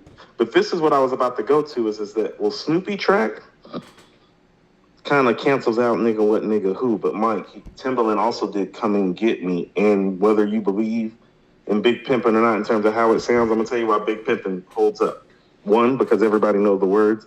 Because two, because Bun B smashed that record lyrically. And three, because Pimp C's part really is legendary. And that's three great Timbaland tracks on that album. And Timbaland did a lot of work on Volume 3, and I like the Volume 3 era, Jay, because of him and Timbaland's collaborative works. That's Even when with Hey Poppy got made too, Mike. Yep. Hey Poppy and all that stuff. Is that your Is bitch? that your or whatever. bitch got made? Yeah. But I find it interesting when Timbaland and Jay, two of the best in their respective fields, come together. It comes together well, but it seems like Timbaland on the helm of a Jay album turns out to be some of Jay's weaker stuff. Holy Grail's another one where Timbaland did a lot on there. Timbaland did a lot on Volume 3. And honestly, I don't think Ola Ovito's a bad record. I think it just doesn't fit on the blueprint. But on the blueprint, he made one of the more forgettable records. I'm going to keep on saying this, and it's not personal. He's a better R&B producer than he is a rap producer. It's always been that way. He's just hit the most home runs with Jay. If you really look at his rap record, to be honest with you, outside of the Jay records, what do you think is the best Timbaland hip-hop record? I was thinking maybe Put You on the Game by The Game. That shit's hard. It is. Love Put You on the Game. You're not including Missy stuff, right? Yeah. No. Okay. Where's his non Jay-Z gems? He did roll out for Ludacris. Okay. I like Roll Out. No. I like You Roll can roll with Roll Out. Roll Out, Put You on the Petey Game. Pablo, Raise Up. Okay. More of these should jump out. And it's interesting, like you said, him and Jay connect, but even when him and Jay connect, when it comes to an album, these are like the bottom tier Jay-Z albums. And when he's on one of the top... Timberland up. Jay's the only one that really ever has hit Timberland out the park on some rap shit, is what I'm trying to say. And No, so you're it right. seems a little bit more inflated. Because even when Right. Snoop tried to work with Tim on that Snoop Dogg, it was a Yeah, nothing miss. on them Jay records. Yeah, and same thing with I don't know how y'all feel about Head Sprung by LL, but that was a miss for me. I was somewhere in the middle, but it wasn't what I wanted to hear. No. I mean, if I'm naming 20 LL songs, Head Sprung's not coming up. They call me Big Ellie. Nah, that's not happening. Love You Better would come up though. KC1 with the super chat says, all this proves is how little subject matter Jay has. His music aged terribly. Ooh, they just gave up something. Hold on. Christopher Hogan, Bubba Sparks, Deliverance by Bubba Sparks. There you go. That album is great. Did he make that whole album? He did. He did every track on that album. Okay. Actually, no. I think Organized. I was going to say, I thought they were involved. Now, they make albums. Uncle Fran with the super chat says, yeah, Mike, he he was carried by Timbaland in the volume era. I don't know if he was quote unquote carried. I don't know if that's an accomplishment there, but no, he was carrying the Timbaland beats. Like you said, from a hip hop standpoint, Timbaland doesn't really have like that MC to go to except for Jay. I always thought Busta and Timbaland would do more together, and that didn't even happen. So, yeah, it was Organized Noise too. It was Organized Noise. Yeah, Hold on, let me I just see find the that track. interesting though, man. Like whenever Timbaland's highly involved in the Jay-Z project, it seems to be more of the lower tier Jay-Z albums. You got Volume 3 and you got Holy Grail. I want to say he did damn near everything on Holy Grail.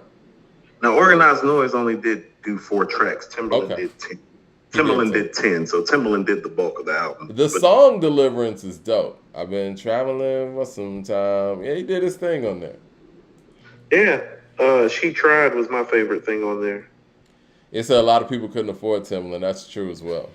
But yeah, I think that his R&B stuff does kind of trump his rap stuff. And that's why when you and I did our verses, where I had the Neptunes and you had Timbaland, I was able to go towards more of the rap vein because that was tougher to match because Timbaland has great R&B stuff. The energy's different.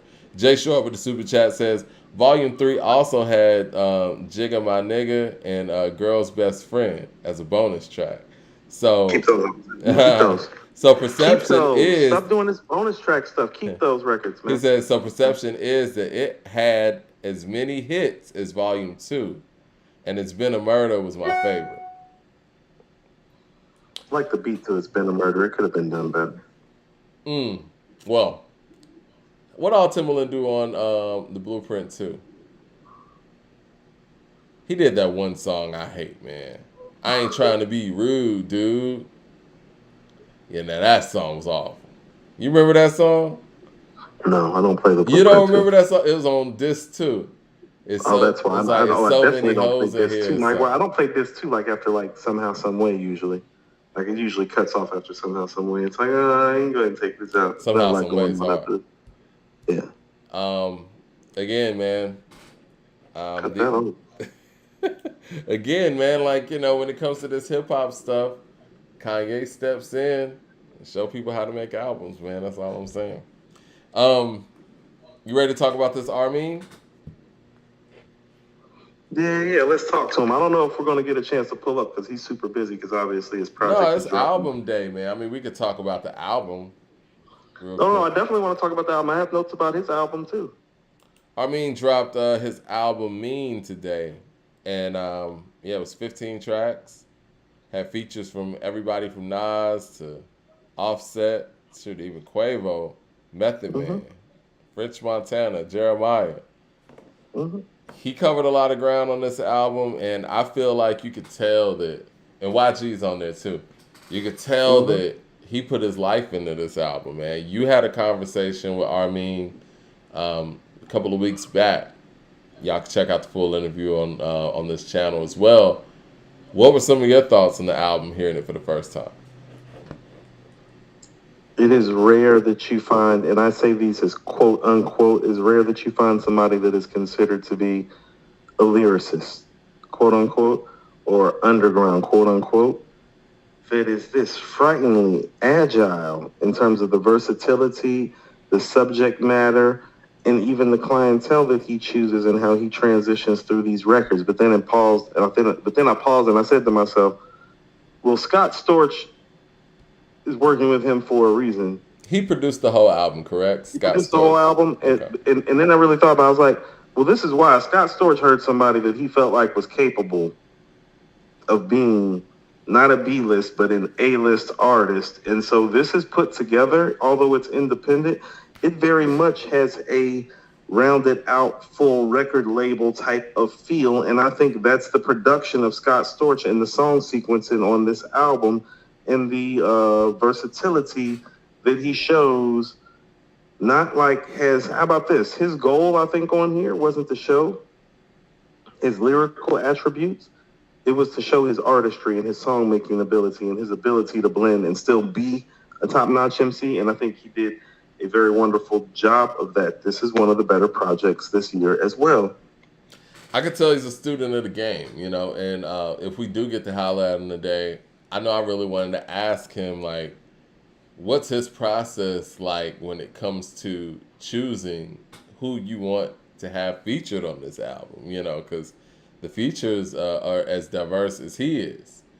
And when I say him being a student of the game, this album sounds very intentional. Like, you know, he wanted to make sure he hit every mark, and I felt like he did that. He was knocking it out the park. And you Yes. know what? And I think that that's one of the benefits too of actually doing a full album with one producer, because that's one thing that the MC doesn't have to worry about anymore.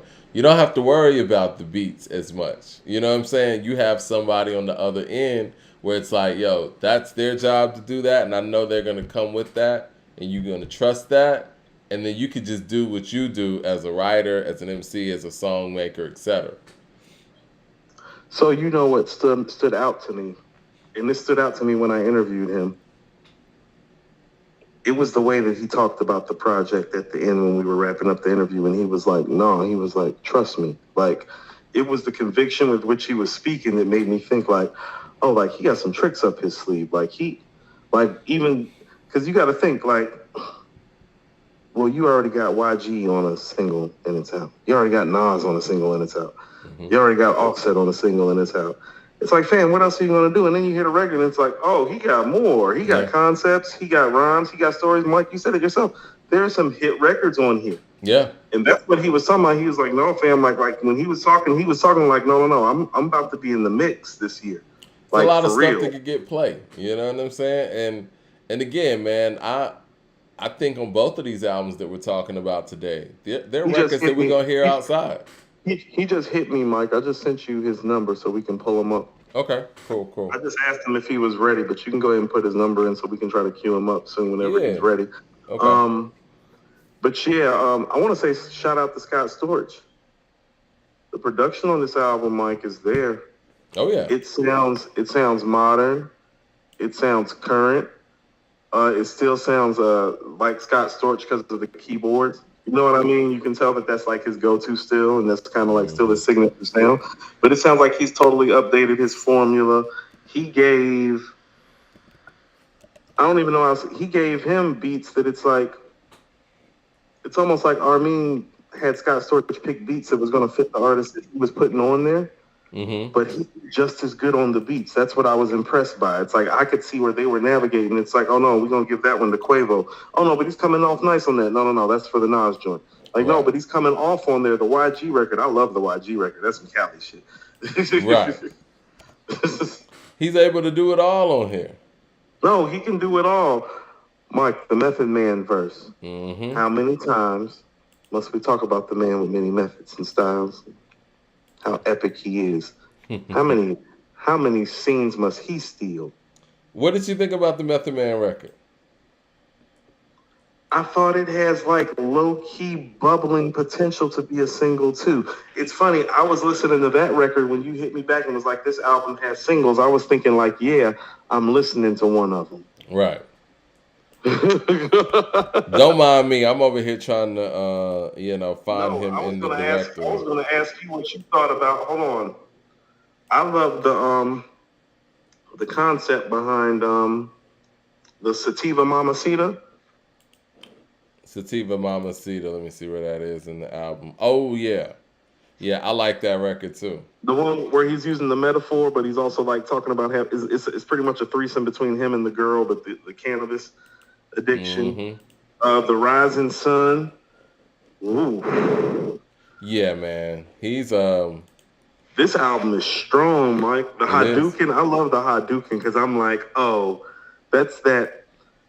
It's almost like modern, nostalgic, classic day battle rap. He said give him 10 minutes. Okay, what I'm going to do is I'm going to, hold on. I'm going to send you a link to send him. Okay. And then, and we'll just, we'll get that popping, and you'll probably have to jump in that link too. I think that'll be the easiest way. And as soon as he's in there, we'll just kind of go from there. Yeah, I'll send you that link now. Live television, people. He sounds very, very agile working with the Southern artists too. Like the Offset and the Quavo records, it's like no, he knows how to switch his flow up. He's versatile. He does, and again, I would like to know where that comes from, and we're gonna have him on the show. But yeah, it's a gift. Hold on, let me make sure this is. Hold on one second, y'all. I'm trying to get all of this right so we can get our guest on properly. But yes, about 10 minutes. I mean, I heard Offset sliding on there. And then, the Quavo record's totally different. Like you said, when he got the Southern MCs in the building, he's able to do some different things with them, too. He sounds natural on everything to me. You know what I'm saying? That's what I mean. So think about it. It's like, so he's working with YG from Compton. Oh, it sounds fluid. He's working with Offset and Quavo. That's ATL. That's fluid. He's working with Nas and Styles. It's fluid. That means he's fluid. That means his game travels. You know what I'm saying? That's kind of like, remember when we was having the conversation about like how Mike would show up in any gym? Mm-hmm. Mike wasn't the only guy though, but like there's certain guys that's like they can go ball in any gym. You know what I'm saying? He was able to take on pretty much. Yeah, he can go to any gym and hoop like whenever he wants. And he's one of those guys too. People need to start notice when he go into the gym to hoop because he can hoop really, really well. You know. I just sent you the link. Yeah, sorry guys. I think I had it on the wrong screen for a second, but I'll just text you the link. So if you could text him that link, and then whenever he's ready, we could both jump in the link and we could talk about the album with Armeen and just get the fans familiar with him that aren't familiar with him. But yes, the agile nature of his approach, and like I said, it seemed very intentional. This album that he put together. This is that album that is this technically his debut? He has other projects, right? He has other projects. I don't know if you would. In a lot of ways, I think that it is. This is his coming out party album. Okay, I wouldn't say this is his first album, but this is definitely his coming out party. Okay, so this is kind of like what they call the studio debut album, where it's like, we're putting everything into this so that, my whole life's in this album. And that's the thing about it. And I'm going to tell you something. Is that it feels like, I'm going to disagree with you a little bit. I feel like he didn't put his whole life into this album, but he did put his whole soul into it. Because I actually feel like from talking to him that there's more layers from him to peel back. Like sometimes what makes an artist good is the artist that has more to talk about beyond those first three albums. Like he strikes me as somebody that might have more to say beyond a full release album number 3. You know what I'm saying? It's usually after album number 3, it's like, okay, so what you gonna talk about? You know what I'm saying? Right. Well, how Chris Rock said, it's like a rapper got 3 albums. Your first album is your whole life. Your second album is about how you came up and you ain't got to sell crack no more. Right. The third album, you pretty much living good and people is tired of you and some shit like that. Yeah, third album is like, it's that reminiscent rap after that. It's like, remember Right. Yeah. It's you in a bathrobe and slippers sitting by the fireplace like smoking a cigar talking about your wonder years. Yeah, remember when we used to do this? Remember when we used to do that? I hate those kind of albums, man. That's why I love when you got acts like Outkast that are able to just switch it up with every That's why Beats, Rhymes, and Life didn't work. It's like, when did y'all get old and nostalgic? It's like, y'all are usually fun and quirky and cutting edge. And this was literally like just 6 years in. I don't think people really understand the lifespan that hip hop had in the 80s and 90s. Like your lifespan literally was like if you made 3 albums, you were a legend. You know what I'm saying? Like if you made 3 well-received albums, you were a legend. I mean, part of why Rakim was considered the greatest is he was toting around 3 great albums, and there weren't a lot of guys toting around as soloists in a lot of people's minds 3 great albums. Yeah. And even when we start looking at Ice Cube's catalog and his career, looking back on it, what he was able to accomplish, not many people did. And he was taking Hollywood by storm at the same time. But yeah. How about this? And here's probably why he went so high on our ratings list, Mike. I don't know if you're going to find somebody maybe in a 5-year gap that really did more in terms of quality and impact. If you really just kind of look at him from about 1990 to about 1996, no, you're going to be hard pressed to find somebody in a 6-year run that's like making the albums that he made and then the contributions to society like a Friday. And then listen to what I'm saying, but then you can look a couple of years before and a couple of years after and see stuff like Straight Outta Compton and Easy Does It, or like whether people, I don't care what anybody says. I love We Be Clubbin'. We Be Clubbin's hard. We Be Clubbin's a classic. Fuck Being Hard. That's a classic, Mike. Who don't like We Be Clubbin'? Shake it off, shake it off. Yeah. Yeah, We Be Clubbin's a banger. I really wish the Cube could do a versus, man, because I think a lot of people forgot. I think we take people like Cube for granted. Cube's one of those icons of hip hop, and I think LL Cool J's like that too. We take them for granted. Like we act like their greatness is regular or something.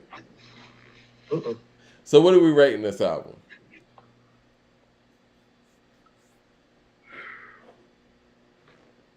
It's definitely a 4. Okay. But I kind of feel like it's a little bit. How about this? That's why I was asking about the albums, because these 2 albums today made me ask myself. It's like, well, hold on, how much do I love these other albums? Like, is that Black Thought more than a 4 to you? The Black Thought, I mean, it's Black Thought, right? And maybe I'm judging it up against, what he did last year. But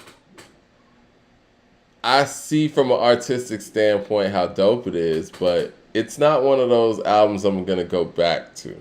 But I feel like it's a 4, but I feel like this Armeen is better. I think the Armeen covered more ground, definitely. Yeah. Oh, it definitely covered more ground. That's not a question of it covered more ground. Listen what I'm about to say. The Armeen's better produced. That's what I'm saying. Scott Storch did his thing. Nothing against the live band. Yeah. But it's like, no, production's better on this joint. Are people trashing Nasir on here? See, that needs to be revisited too. It's very problematic. Man, that album's good. It's not great, but it's a good album. Yeah. It's a good album. You know what? I think Nasir. Sometimes your favorite artist just makes a good album, Mike. Like Marvin Gaye made a lot of good albums. He didn't make a whole bunch of great albums. I think Nasir catches heat because Kanye produced it, and I think no, he deserved that smoke, and so does Def Jam and everybody else that might have been involved with the fuckery. What happened with that then? I mean, it's just they asked Kanye to produce it like 14 days before it came out. Well, and Kanye agreed. But they kind of gave Kanye 14 days to make an album. Well, he was up for the challenge. And you know what? If that's the case, 14 days or whatever, I think it's a pretty respectable album. 14 it's a good album. Yeah. Armeen said he's logging on to that link I just sent him. What we need to do. Did you get that link? Yeah, I mean, I got it. I sent it to him. All right, let's see. Let me... let's see. Boom, boom, boom.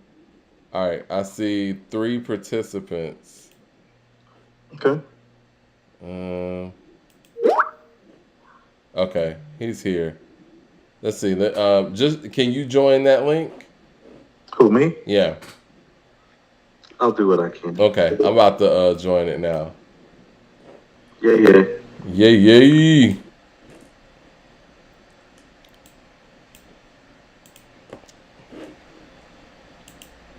Let's see what we got here, man. Does everybody see? Armeen, you hear me? See what we got. Do y'all hear us out there?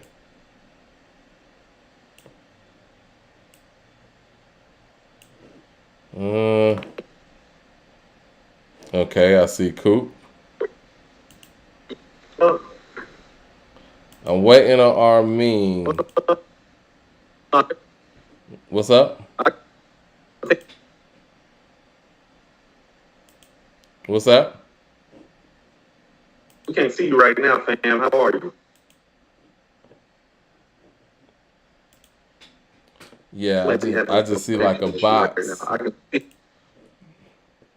Yeah, we just can't see Armeen. It's the logo up, but I can't.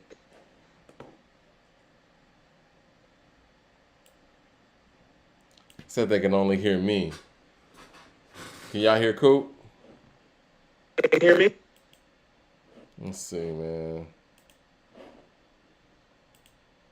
Armeen just texted me. He said what? You guys don't hear me. No, we can't hear you. Why is it showing this many participants? Only the people can hear. Let's see 2 mics. Hold on 1 second, guys. Let's get this right. Yeah, I can't see Armeen.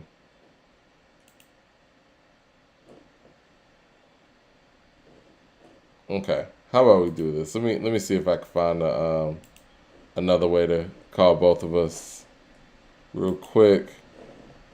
Said he just, can you hear me? Yeah, I hear you. Hold on. He just said that he's about to reach. Okay. Oops. All right, let me see real quick. Try to change this up.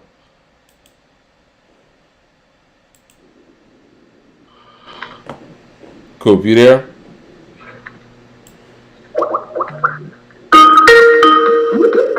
Let's see. Coop, you there? Yeah, I'm here. Okay, cool. I think it was it still had your call going. That's why it was real staticky or whatnot. Let me make sure. Let me see if I could just add him on. That'll probably be the easiest to do. I bet people are like, what the hell is going on? All right. It says that he started a call. All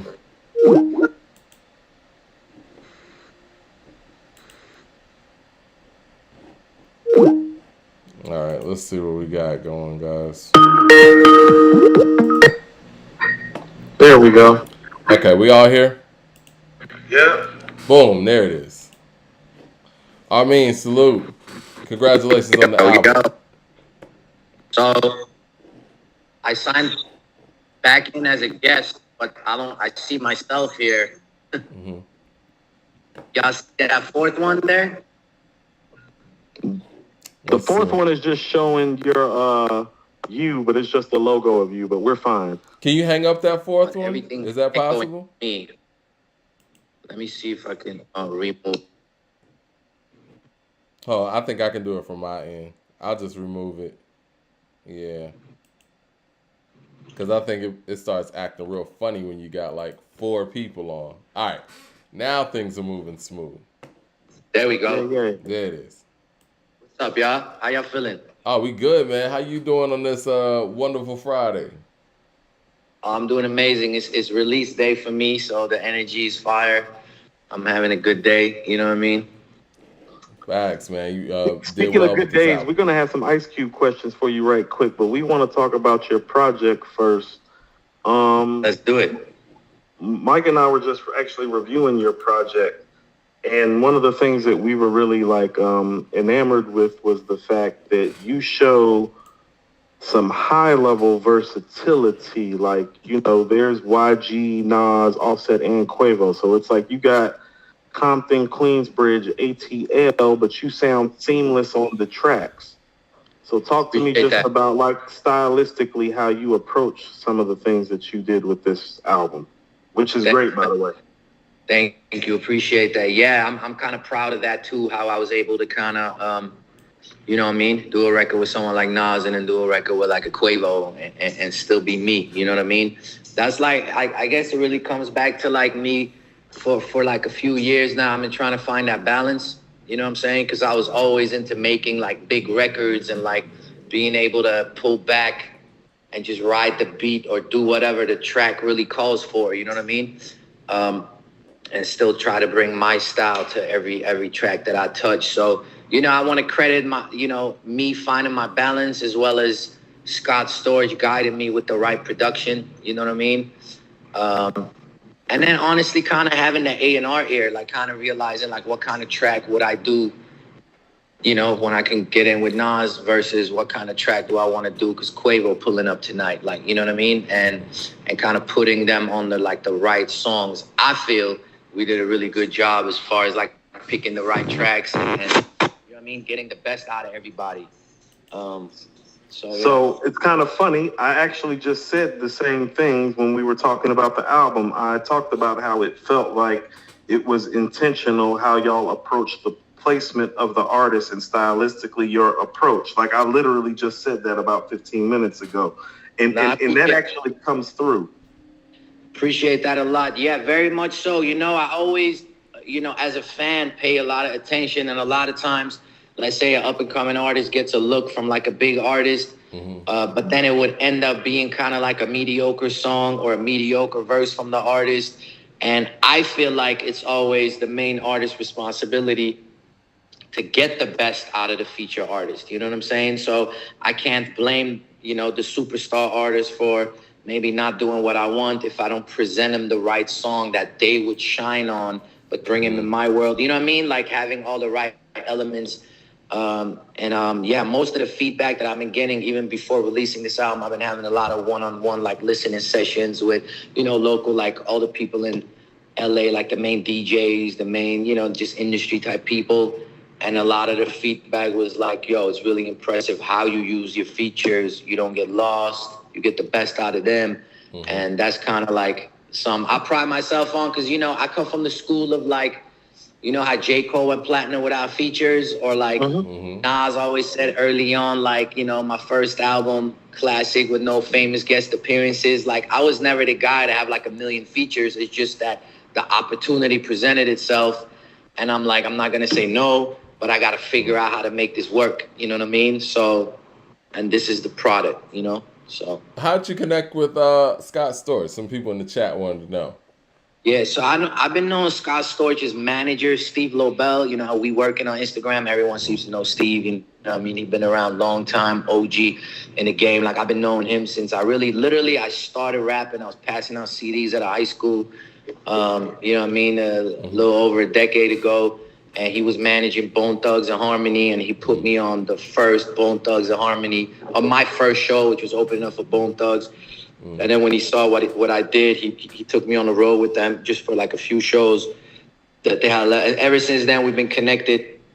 So when he started managing Scott Storch, I think he started around like 2017. One day I ran into him. He's like, yo, man, break some bread with us. Come get a Scott record, you know, that might propel your shit. So I went eventually and got like one record done with Scott, you know what I'm saying? And I left that session kind of thinking to myself like, yo, this might be the dude for me. Like I kind of been looking for that right production, and I feel like Scott has that like that balance again for artists like myself. That's really more about rap, but I don't want to just be like some underground backpack dude either. So I'm trying to find the right music. So long story short, I was kind of manifesting that in my mind. But then, you know, about a year and a half, 2 years later, which is kind of right before the pandemic, like 2019-ish, through my like business partners that's in the cannabis game, they kind of reconnected me with Scott. But then this time it was like, yo, let's really work. Like we're not trying to buy a beat or anything, you know. So they kind of introduced me properly, and, you know, we started slowly building, and 1-2 records led to having this whole body of work now. You know? Dope. Do you mind if I go again, Coop? Because people in the chat are saying some good stuff. They want to hear some bars. And if you could pick like one verse from the album that, you know what I'm saying, this room. Yeah, this room. That you want me to Yeah, rap right now? they want to hear some bars. So Yo, let me see if you from want to, I know you got a whole lot of bars on this album, but what would be your go-to verse? yeah, there's this song called The Rising Sun. What I tell you. Yes. Yep. Yeah. Yes. As far as like when it comes to the bars, this is the first verse. It goes, yeah, close to the broken-hearted, souls that be cold and heartless. The devil went shopping, copping all of your souls for bargains. Blowout sale prices lower than close at Target. But we some soldiers God sent. Yeah, conquering lion. I walk into Zion with God in alignment. Bring the rain, God steady crying out of happiness. Tears of joy fall from the sky and drown these rappers because all dashing this rhyme evangelist. The original's always gonna lead the pack. Word of Christ, mean got stripes like Jesus back. How to learn how to move in a room full of pythons till I started moving into rooms full of icons. Now we live in lifelong dreams, feel the beams of the sun shine right on the seeds that we plant and see. Mean loss of sense of reality. Call me crazy. It's human nature to be confusing genius when it's sanity. We ain't a team, we a family. Feel the pain in my man and he feels it as bad as me. We share automatically. You know what I mean? So shit like that. Yo. It still kept going, but I don't know them all by heart. Share automatically. No. So once again, you're echoing my sentiments. Rising Sun was one of the songs that I was talking about as the highlights of the album. I do feel like that's the best bar work end to end on the album. That and Hadouken. Right. Yeah, I kind of agree with that. I try to like, it's certain records where it's more about lyrical, like, you know what I mean? Like really going in. Hadouken is more like the fast rap style that I'm sometimes a fan of. I'm not the biggest fast rap fan, but here and there, I feel like when the track calls for it. And then there's, all these songs where you take more of a storytelling approach, or, you know what I mean? Or you're telling a story, you're going personal. So it's still bar work, but it's different type of bar work. People in the chat saying they're going to check out the album now. The bars sell people. Let's go, baby. So when you talk about the concepts, talk about another record I was just talking about, the Sativa Mamacita. I was super impressed with that record. Oh, dope.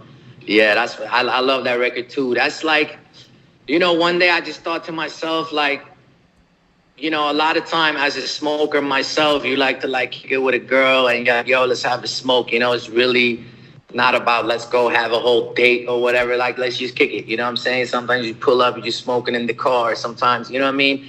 And that can, become like a sexual vibe, or it can just be like a homie vibe. So I was like, yo, I want to do a song about just smoking with a girl. And, I come from, I don't call myself like a super big smoker, but, my big homies is like Be Real, Burner, like super smoker heads. Scott Storch is a heavy, heavy smoker too. I've been on tour with Burner. I did a whole album with Burner. So, but anyway, so yeah, I just had this song idea, and then I had a different beat. And I sent it to this dude called Dre Stoney. Let me give him his props out of Detroit. And I told him the concept. So he wrote a hook to it. And then I took that hook to Scott Storch, and he built the beat around that hook. You know what I'm saying? Like I took the acapella to Scott. He built that beat around it. And then I had my boy Angel Hill come in, who's an extremely talented guy. He kind of changed the hook up a little bit, made it more like, you know what I mean, what it is now. So that's kind of how that song came together. So, Mike, are you still there? Did you have something else that people in the chat have anything for us right now? Did you want to jump back in with anything? Well, so folks ask where you from, so maybe you could talk a little bit about that. Yeah, definitely. I'm from all over the place. I'm from LA. Was born in LA. I'm here living in LA. I'm originally Armenian, but I was raised in the Netherlands, in Amsterdam, for the first 18 years of my life. So, and me and Coop talked about this before. That's why I probably don't sound like the traditional like LA rapper. My influences is kind of from everywhere. You know what I mean? So. We actually just had a conversation about Eminem in relationship to Jack Harlow and his influence on obviously Jack Harlow's life, who actually dropped the Project The Gay. I want you to share again, some of the Eminem and the Nas influence, because I believe the Nas and M record that you did, I believe in like 2016, is somewhat led to the Nas record in this project, correct? Yeah, our brother Michael here is the Eminem hater, you said, right? Correct. I'm fucking with you. Nah, I'm not even mad at it, bro. But yeah, I at the time, like this is about 2016. I was at a place in my career where nothing was really going well. You know what I mean? I was kind of stuck. And one day I was like, I'm going to just do some mixtape shit, rap over some famous beats. And then I thought to myself, if I really had to pick, I feel like my two biggest influences growing up, like coming up, you know what I mean, as a rapper, what wanted me to be a rapper. And it was like, I would have to give that to Nas and M, you know what I mean? So I did a bunch of, just tracks on their beats. And then at the end of the tape, I did like an actual tribute song called Letter to the King, where the first verse I'm talking to Nas, second verse I'm talking to M. And that actually got a lot of love, like just online and stuff. So we ended up going to Queensbridge and then to Detroit to like shoot a little video for it, just me and my homie with the camera, you know what I mean? And then, we put that out, and that was that, really. I just put that out in the universe, not really expecting much from it, except maybe gaining some of their fan base, you know what I'm saying? Right. That's the record that Nas ended up hearing and eventually, like, reached out years later, and was like, yo, I just heard that song. That shit did something to me right now. And he was, like, pointing at his chest, like, on a FaceTime call, Oh, wow. And then, like, 3 days later, we was in the studio, so... Oh, that's love, man. Nas a real one for that, man. Somebody posted. I didn't get a chance to tell you this. I was meaning to tell you this. Is that there were people on Twitter talking after I posted our interview and was telling people and getting some of our audience more acquainted with you. They were like, "Man, Nas done known cats in the industry for 20 years. He ain't never gave a verse to." Yeah, I saw because Nas not only did the song, he posted it on his story first when it dropped. And I was extremely grateful for that. And then like a few days later, he posted it on his page. I'm like, oh shit. Like, you know what I mean? Like he really just, and I was talking to his mans. He's like, yo, he fuck with you, bro. Like he just, it's all organic and he's showing love. But on those comments, I saw the same thing. I saw it too. It was I saw it on his page too. But I've been knowing that, I'm a student of the game and I watch a lot of interviews, and it's even people that mention in interviews, like I'm talking about legendary names, like really. Yeah, they can't get a verse. Still never, I wasn't able to get that Nas record, or, it's always that Nas record, that whole record, sometimes the M record, you know what I mean? Like those are certain names that not everybody can get. You want your heavyweight record. Yeah. Yeah, you want your heavyweight icon record. Yeah. Of course. Well, I know people probably want me to ask. So, I guess where does the Eminem influence come from? I kind of hear it in the music, but like, what's your go-to when it comes to Eminem? And I guess like, how did he inspire you to that degree? I mean, first of all, when I talk about Eminem, like, I still like what he does, but really when he came in the game with like Slim Shady LP, I want to say, what is that, 98, 99, and then what he did on the Chronic 2001, his contributions there, and then. I say he was the MVP LP. On that album. Yep. Right. Then it's Marshall Mathers LP. Then it's Eminem Show.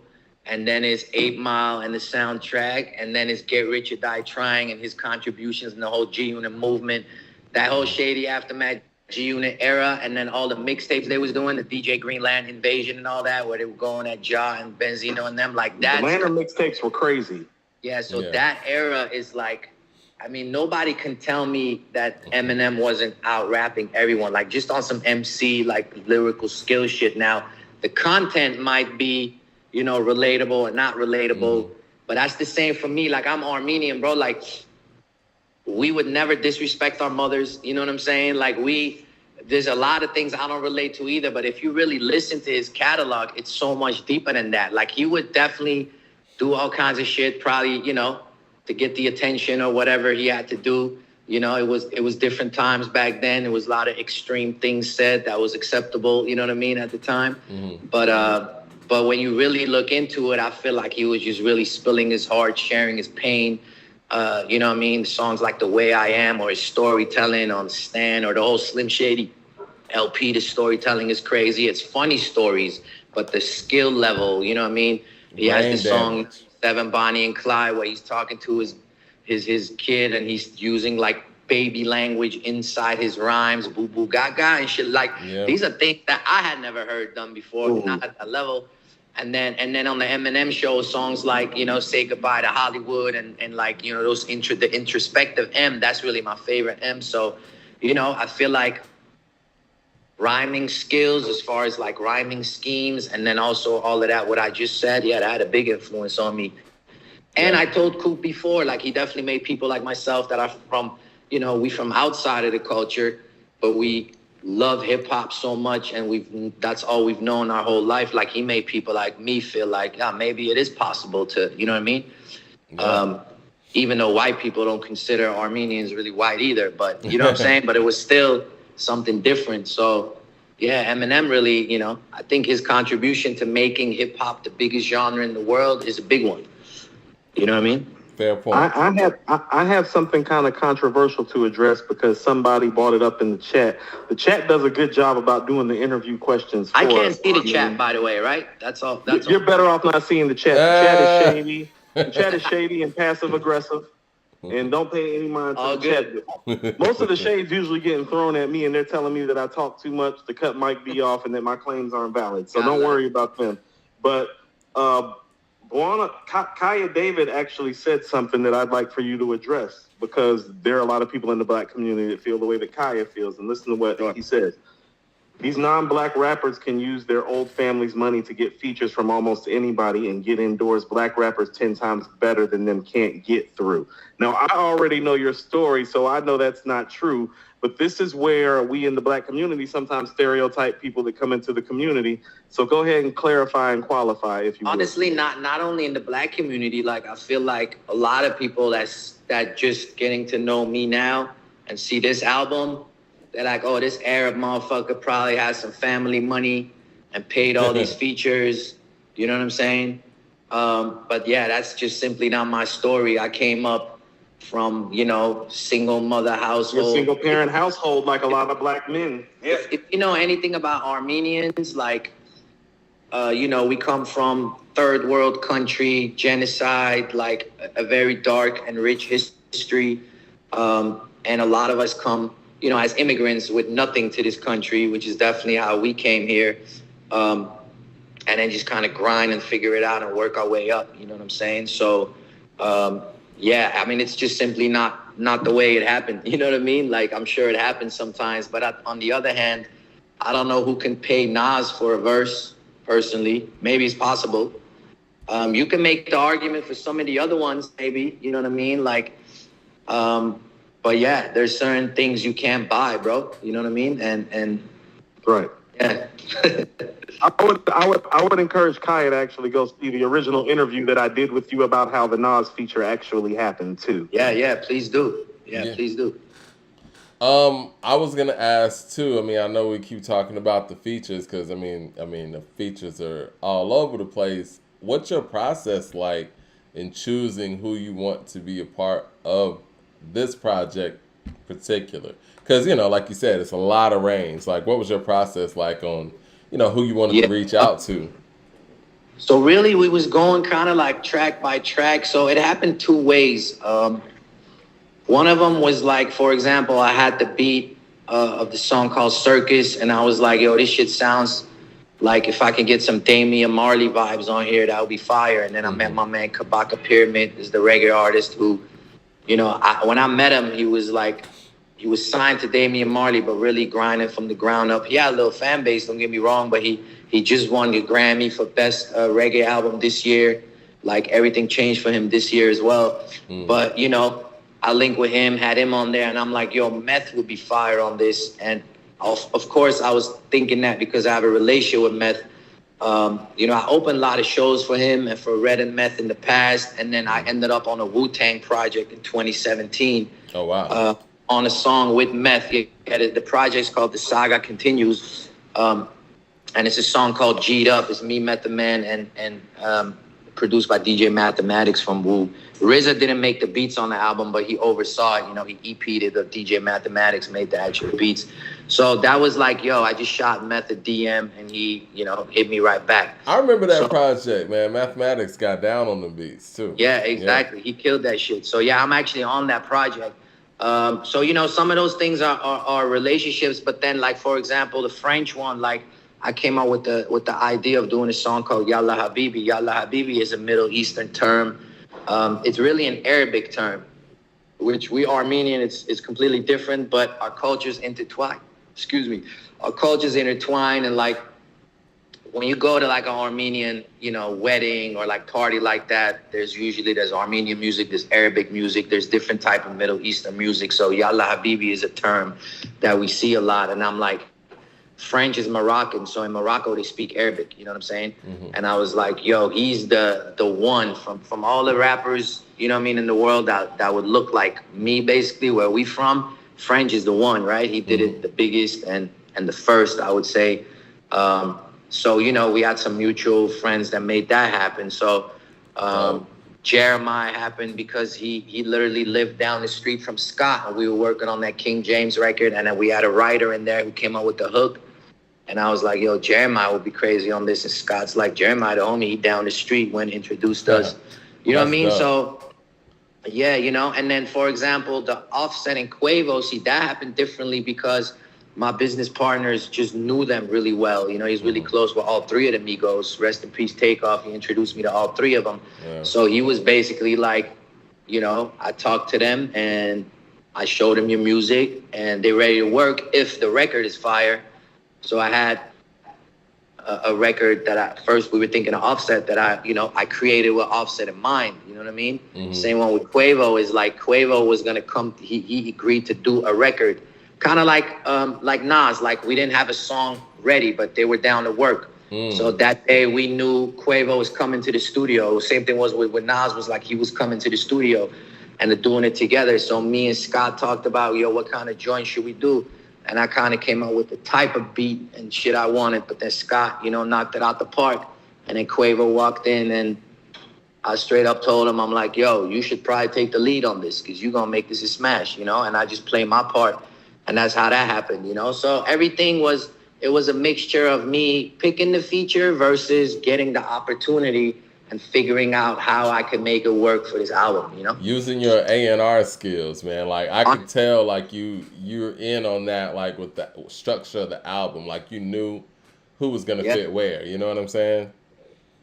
No, 100%. And honestly, working with Scott is like he creates everything on the spot. So he didn't like send me beats or anything. So almost every song I go into this session and I got to kind of have an idea of what I want to do, which direction I want to take it in. You know what I mean? Right. So every time is a little bit of an A&R aspect of like, I think this would be dope if we, do a record like this or you know what I'm saying? So every time it's like going prepared instead of getting a beat sent to you and then writing to the beat, Right.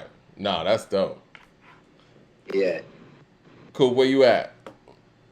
No, just people. I mean, I'm just a little surprised that some of the people in the chat, to be quite frankly. Oh, people trolling, man. Like, you know what I'm saying? The music's good. You got to hear the album. And I think that the bars speak for itself. The music speaks for itself. And, yeah. Some people are asking about your spiritual beliefs in the chat, though, because they heard the Jesus with the stripes on the back. Yeah, which we clarified in the interview too. All of y'all that are sitting up here watching this show today, like are the same people that's supposed to be following this channel. And his interview's been up for 2 weeks where we addressed all this, but it's in the interview. But go ahead and address. Yeah, it's all good. Like I definitely consider myself spiritual. I consider myself a Christian for sure. Like we Armenians, we raised as Christians. Armenia is actually the first official nation to adopt Christianity like ever in the world in the year 301. So like, yeah, I definitely, I believe in a higher power. I'm definitely spiritual, and it comes through my music a lot because I feel like music is a spiritual process. You know what I mean? It's all about energy and feeling, you know what I mean? And emotions. So yeah, I hope that answers the homie's question. You know what I mean? Yeah, we have a really engaging audience, and some people are all over the place with it. But yeah, I mean, is there something you want to leave the people with? Because I know you probably got a whole busy day. It's rollout day. You got a lot going on. Yeah, I actually got the video with Quavo dropping in 30 minutes. So. Okay. Well. Yeah, I was actually going to ask you about because I know because the joint with Nas is already out. The joint with YG is already out. Yeah. Right? So right now, the whole album dropped today, right? But I rolled it out with a few of the bigger records. So yeah, I dropped the joint with YG. And then after that, I dropped the joint with Offset. And then we dropped the joint with Nas. as the last one before the album, you know, and then this Quavo joint, I kind of kept it as like, you know, to drop with the album. It's kind of like, you know, nowadays we don't do it as like the big single, you know what I mean? It's a little different now, but this would be the big single if we were to name one. And you know, Quavo, he just showed super love because not only did he do the record, then he did the video. He always reposts me when I tag him and shit. Like he just supportive, you know what I mean? Super good dude, and yeah, he showed mad love, and the video is fire. It's dropping in 30 minutes. I'm about to run and check that out after the show. Right. Mike's a big Migos fan. Yeah. Oh, yeah? Day one. Yeah, he's a day one Migos. I remember when they first was emerging out here in like what 2000 and shit, was that 2012 now? Like it's been so long. But they're already 10 years in. Man. I mean, they definitely a legendary group, one of the greatest ever. It's got to be in the conversation at this point, right?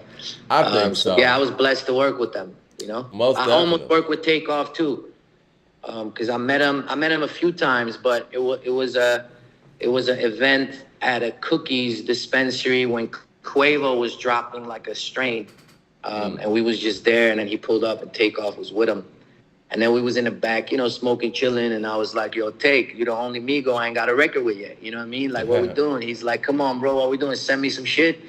And I never did, you know. I kind of lagged on it just because I didn't feel like I had the right record. It was in the back of my mind, but I was waiting to get that right one. And then obviously, unfortunately, you know, something that we never thought would happen. So yeah. You never think of those things. You probably were thinking like, yeah, I'll get the right record when the time is because right.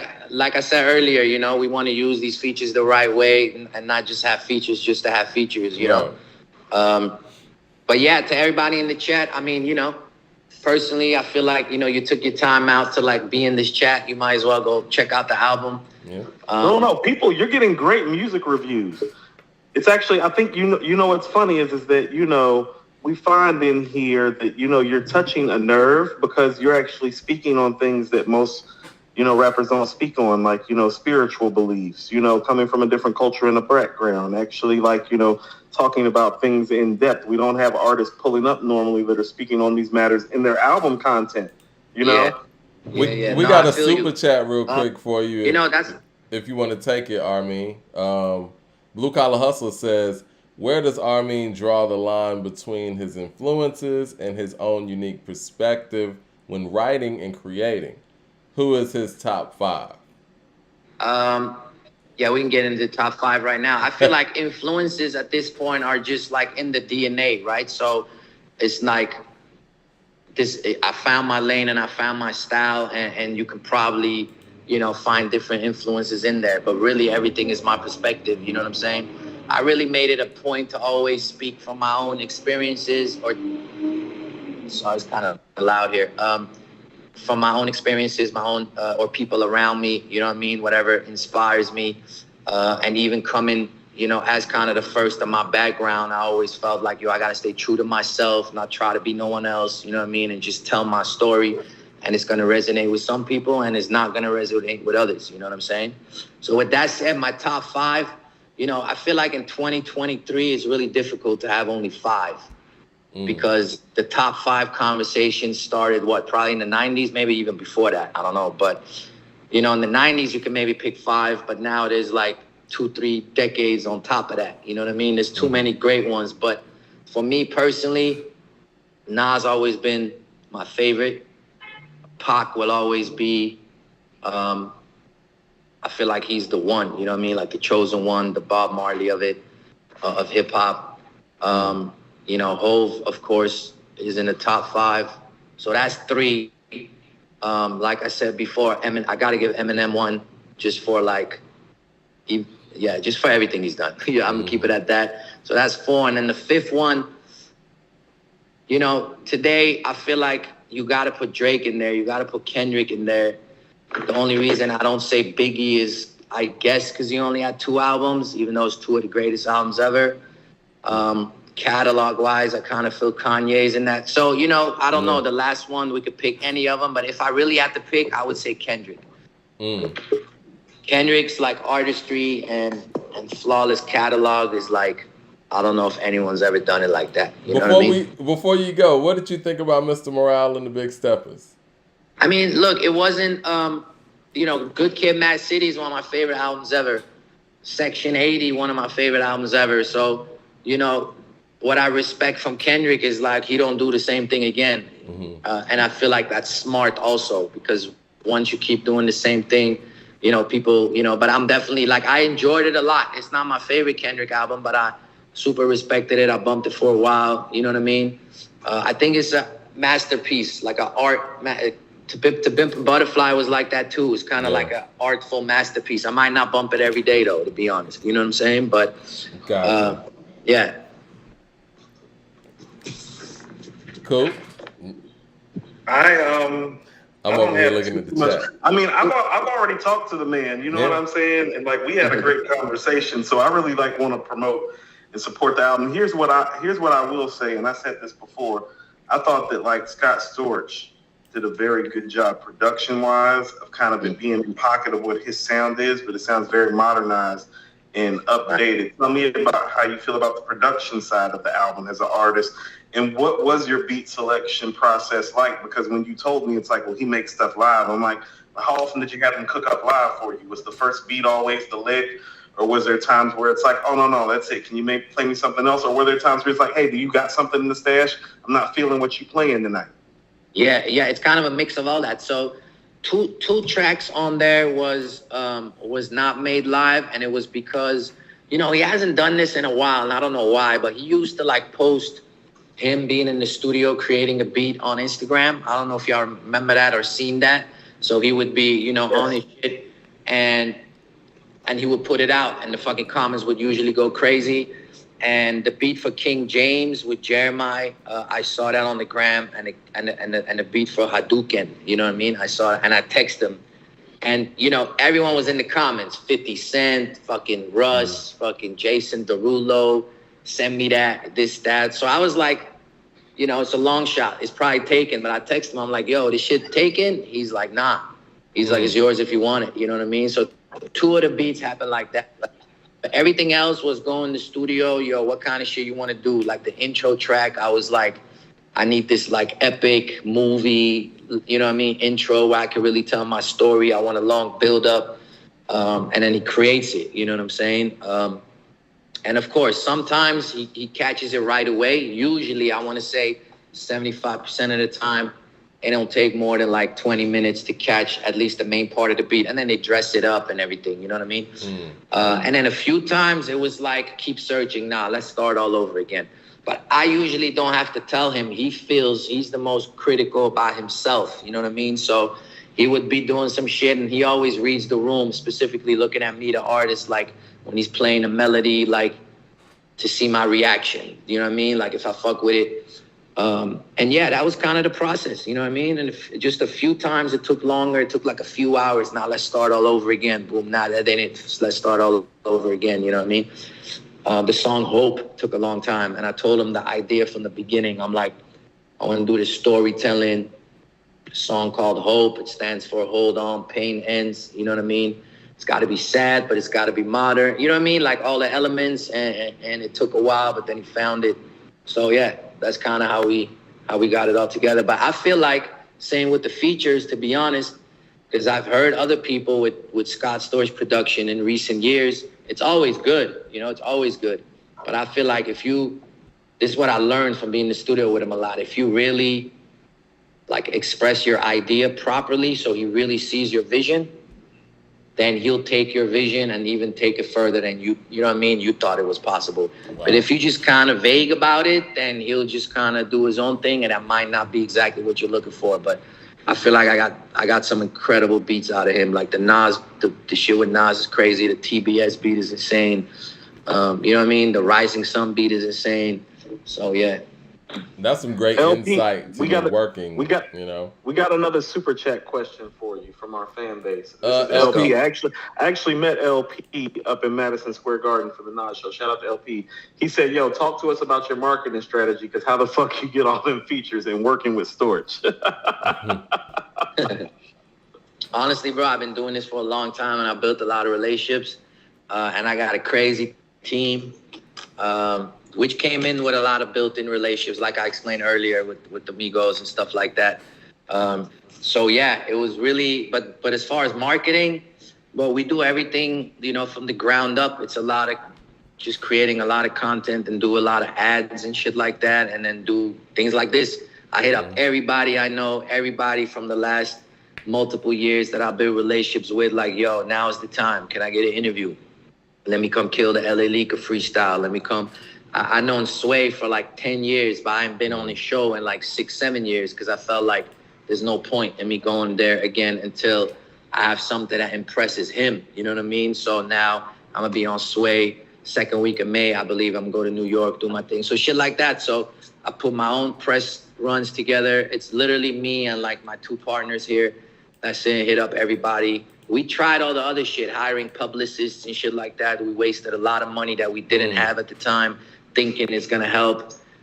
People that say we'll get you playlisting and shit. Like, I'm not saying it doesn't help at all, but it's usually not worth the money. That's how we usually felt after a while. Like, yo, I ain't get my money's worth. This motherfucker scammed me. This motherfucker scammed me too. And then I realized, you know what? None of this shit matters. You got to just have good content, boost the posts on, some Instagram, Facebook, TikTok, whatever you do. Definitely, you got to boost them. You know what I mean? Put the ads behind it to reach a larger crowd, and that's pretty much it. And a lot of shows. I've been on the road a lot. Now, hopefully, towards the end of the year, I can get back on the road, festivals, whatever I could do, bro. I'm working 24/7, so that's my marketing strategy, I guess. Blue Collar Hustle with the super chat says, what's your proudest moment as an artist? It's definitely gonna be the Nas thing, like for me, that was not even anything I thought was possible to get a Nas record. Like you said, it's veterans in the game, 20 years, been homies with Nas. They ain't got a Nas record. So I literally didn't think it's even possible. Even if Nas would like me, I didn't think it would be possible. Because I still think, like, I'm not at that level where he would, you know what I mean, do that. But it just showed that, like, anything's possible. Moment and the right energy. And another thing to mention is, like, he didn't just give me a verse because he heard a dedication song and he was, like, touched by it. That was the first step. But then, how he met is through my business partner that played him the song when he randomly ran into him somewhere, and he FaceTimed me. And then later on, he explained to both of us one time, it was me and my two partners, basically, like, yo, I fuck with y'all. Like, y'all move like real G's. Y'all solid, like, as people. And that was, to be honest, an even bigger compliment to me than all the props he was giving to me as an MC. That was amazing. Like, I feel like I've been knowing I'm nice, but when Nas tells you, it's extremely humbling and a validation. But when they tell you, like, yo, I just fuck with you, like, and then they started, inviting us to every time he had like a little event, you know what I mean? A birthday, a King's Disease release. And his events are not like a bunch of celebrities, a bunch of artists. It's literally like 30, 40 people. It's his family, it's his daughter, it's his Massive Appeal people, Hit Boys people. It's like very intimate. So he started embracing us as people. So yeah, that shit is dope. They say don't meet your idols, you'll be disappointed. But with him, it was definitely the opposite. Like, you fuck with him even more now. You know what I mean? So yeah. Well, that's dope, man. We appreciate you coming through. I know you got a lot going on, like I said, and you got that Quavo joint coming in a couple of minutes. I'll say yes, sir. It's about to drop in about 20 minutes. Right. 20 minutes. I'll be on the YouTube. If the chat room wants to transfer over to my YouTube channel, that'd be hard. Hey, and I kind of want to speak to your grind and how you grind too. Like, and this is just for our audience to know. Now, you have all these features on your album, but you're trying to come down to Atlanta soon, and you actually reached out to me and was like, yo, who else I need to talk to while I'm down there? Plug me into whatever. Like, you're still working. Like, you don't have a Nas feature and a YG feature and a Quavo features and a relationship with Styles. Because just when you hit me like that was humbling for me that you hit me like that. I'm like, damn. I'm like, fam is hitting me. And I was like telling you, it's like, man, I was like, I'll be running around like, like too much. I'm like, we're going to have to hit Mike up on the podcast tip, but we're going to try to help you, find people down here else to talk to, just because it's like, I respect so much the grind of somebody like you that's already done what you've done, but you still approach it that way and hit me like that. I was like, oh yeah. I hit Mike immediately. Like, while you and me was still talking, I got on the phone and started talking to Mike. I'm like, yo, Armeen coming down here. We got to make sure he's straight. Oh man, I really appreciate that. honestly, that kind of goes to like what one of the people just asked me, like, what's your marketing strategy? Like, I'm just hands on with everything. Like, I know you in Atlanta. I don't know too many people there. I know some people in New York. I've been to Atlanta on tour, but you know, my resources ain't the same. So I'm like, whoever I know, I'm gonna just hit them. Like, you know what I mean? And usually it's received like what you just said. Usually people respect it. You know what I mean? And I'm the same way because people hit me too when they come out here, just artists, up and coming artists, and I try to plug them in if it makes sense and if I can. You know what I mean? So, let's all win. That's my mentality. You know what I mean? That's what it's about. No. Well, we thank you for coming out and spending some more time with us, Armeen. It's definitely not going to be the last time we're talking break bread. Yeah. Hope to see you soon in the A. You know, we got a live studio down here. We'd love to maybe get you in the studio and get like a little segment where you like, you know, hit some bars off. Or just whatever. We can have another chat, talk about the album. You can have whoever else in the area pull up. We can make it shake, though. Hell yeah. No, that sounds like a plan. I'll definitely be in touch. And thank y'all for having me again. And thanks everybody in the chat, too. Love. Congratulations on the album. Dope album. One of the stronger albums of this year. So, yeah, great stuff. Let them know, Mike. Let them know, please. Real talk right quick. Before you go, Armeen, one more thing. Talk about your label, Pentagon Records, before you go. I believe in supporting independent artists, and I don't think people I think with all your plugs, people think that somebody owns you, so they need to know that you own yourself. This is all built from the ground up.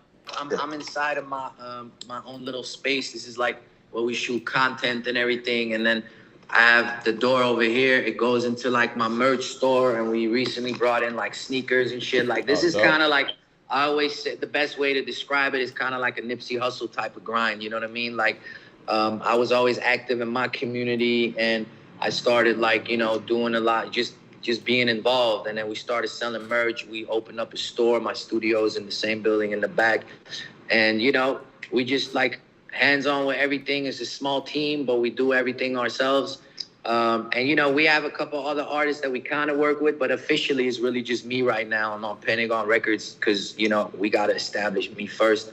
But we got a couple younger people that we're working with, too. So, you know, that's the vision is to, you know, go global with the whole shit, yo. So. That's dope. Yeah, man. It is dope. Well, congratulations. Can't wait to see you when you come to Atlanta. And can't wait to watch that video as soon as we get offline. Yep. Yeah, let's go. Appreciate y'all, man. Love. Yes, sir. About to drop in 20 minutes. Mean album out right now. That's the cover, in case y'all didn't know. So there it is. No, peace, brother. Thank you. We'll be chopping it up soon, man. Take care. Appreciate it, Armeen. Thank you, bro. Peace. Yes, sir. Yes, sir. Let's see if we get Coop back in his Armeen still here. Okay, there we go. No, Armeen. Oh, yeah, I'm here. Cool. No, I was getting the screens and stuff back, man. He's a real cool brother, man. And you guys in the chat were asking some questions, and he took them all. Y'all got to go check out that album for sure, man. It's good work. It is. And we need, you know... Here's the thing about it. People always ask, it's like, well, who got next? And where's, like, you know, It's like, well, you know, a guy that can get Scott Storch to executive produce his album. It can get a Nas feature. In a Quavo feature, in a YG feature, and do it as an independent artist. It's like, people be asking questions. It's like, oh, maybe that guy. Yeah. Hello. Because a lot of people, like, I'm just going to share something about the interview that I had. Like, he had a run-in where he was with Styles, and they ran into Raekwon. And Styles introduced Armeen to Ray, and Ray was like, you know, like, what up? And Styles kind of stopped Ray and was like, no, like, he's one of us. And Ray was like, oh, like, you rap. You know, like, you know, like, he's one of those guys. Like, Styles said that to Ray. Right. That's how about him. No. Yeah, like, that, you don't pay for stuff like that, y'all. Like, Styles don't say that about no regular-ass rapper. Well, I mean, like, white, black, Armenian, green eggs and ham, purple people eating no. Now listen, I think when people go listen to the album, they'll understand. You know what I mean? Like, I think what jumps out at people is like, you know, the Scott Storch connection and the features and all that. But even outside of that, like the songs that don't have people on it are actually the doper moments on the album. To be perfect. That's why I brought up the Sativa record and the Hadouken and the Rising Sun. It's like, no, some of the fly stuff is the stuff where it's just him flexing. Well, see, the thing is, what people got to understand for independent artists and lesser known artists, up and coming artists, I guess you would say, new artists to many people, the way they get attention is to get a feature from somebody who's a little bit more known. And that's kind of the buy-in so that you can listen to their records. I mean, that's where we are. I mean, I feel like that's kind of where we always have been in the industry. I mean, you look at Horse and Carriage with Cameron having Mace on the hook. He needed Mace on the hook at that time. People didn't know who Cam was. Leroy Green with the super chat says, had to check his bars, but he passed. But that's the requirement. A2HH, hold it down, the bar. Yeah, I love that question where you ask him to spit some bars. That's good, Leroy. We need to do that every time we have somebody here, right? No. I mean, if y'all want to be qualified, motherfuckers, go ahead. This I mean, if so we want to, especially if they're here talking about the album. Bar seminars, you know what I'm saying? Yeah. Let's go. Yeah, because you know what? If I had just dropped the album, I'd be ready to spit one of the verses on there. You're right. It's release day. Of course, he's ready to spit a bar or two for the album because he's going to have to tonight. He's going somewhere to perform tonight. He's probably going to be at the House of Blues or somewhere in LA tonight supporting the album and promoting it tonight. I know he had the thing up. He had the flyer up in the back and said he was performing. I just couldn't see where because I'm blind as hell. Yeah, I love the fact that he has a whole facility and, you know what I'm saying, they're doing it the Nipsey. We talked about Nipsey and his hustle and everything. That's why I'm saying, like people that watch our show, y'all need to go look at our interviews. Go check out that interview. Go check out that interview. Yeah, I enjoyed it. There's a reason that I kind of like hit him up like, hey, you want to pull back up and talk about your album? Because, Mike, I had a feeling the album was going to be really good. And when I was talking to him, I was like, nah, people need to hear this shit again. Yep. They didn't hear it the first time. Jay Short with the super chat says, food for thought. He's doing a tribute mixtape to Nas. We got black artists saying Nas is irrelevant, and black radio hosts treating the phrase King's disease like it's banned by the SEC. Just saying. That's fair. What's up with all those super black pro people in the chat now? That's fair, because regardless of cultural background, he's paying respects and. Got Nas on the album and is really happy about it because, that's one of his GOAT. Real talk. Outside of J. Cole with the Let Nas Down, what other great black rappers sitting up here notarizing Nas like that? Kaya, Super. Well, Coop, you and I just talked about the fact that none of Nas's peers spoke a word about Magic. Now, if many of these... people be so lost thinking that they so woke. They be so foolish. Many of these great all-time MCs or people who have all kind of influence, they could have actually changed the trajectory of what Nas did with Magic by just a simple tweet, post, anything. And, I don't want to point people out, but there are people like Swizz, Busta, they post all the time. And they post about music all the time. And Magic was never posted by Swizz, Timberland, or Busta. I see Swizz posting Scarlet more than I see him posting Mass Appeal and the album that he just dropped on Mass Appeal. I'm just saying. Yes, Elzai did do a tribute to Illmatic. But see, Elzai is independent as well. So. I said famous notarized. And Lupe did do King Nas. Lupe did do King Nas. So, but again. So J. Cole and Lupe. Yeah. Again, it's great to see, lyricists win and lyrical performances win. It's definitely a outstanding lyrical performance on Mean, the album Mean. I just didn't know when we got so super black up in here, especially towards the Armenian community. Like the Armenian community has done something to the black community. Like maybe I set the tone for that. Maybe I set the tone for that with some of my Eminem takes, but You might have set the tone with that, Mike, but it's like, I don't know. Listen, my only thing with Eminem is the music to me. Like the skill and the skill set and all that, I get it. And even with what Armeen was saying about how Eminem influenced him and made him believe that it was possible. I said a similar thing when I was talking about Ludacris the other day when I was saying that seeing Ludacris make it out of this city as a solo artist in radio, it made me think like, okay, well, this shit is real. And so I could see how Eminem did that for a lot of people. And so, I don't knock that. All I'm saying is like I just think that when you line his music up with some of the people that I have up high, it just doesn't match. But that's just my take and my opinion on it. It has nothing to do with his background in that sense. He's Armenian. Like, what are we doing? He's Armenian. Oh, I wanna address this notion that people are saying that I'm praising Harlow and dissing Eminem. I'm just giving credit Are where you? credit's due. It's a dope project. I give the Eminem show props too. You But say it's a classic, right? Don't you yeah, say the Eminem show is a classic? but unfortunately, guys, the Eminem show came out 21 years ago and not today. So the Eminem show came out today. I wouldn't diss it. I definitely wouldn't. Can we have a quick talk though about that? Just Sure. like brief follow up. Hmm. At the point of listening to the Jack Harlow album, I did say to myself though, Mike is right. Eminem does not rap over beats like this, but the way that you frame it, and maybe you can help clarify. Hmm.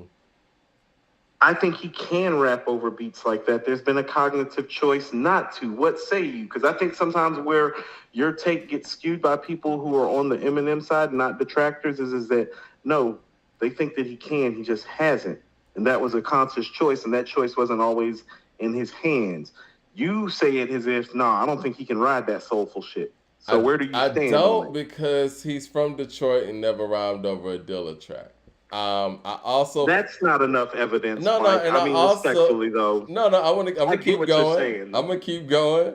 And the Blueprint was a soulful album, and they chose to bring over for whatever reason his production that didn't even fit the scope of what was going on that album.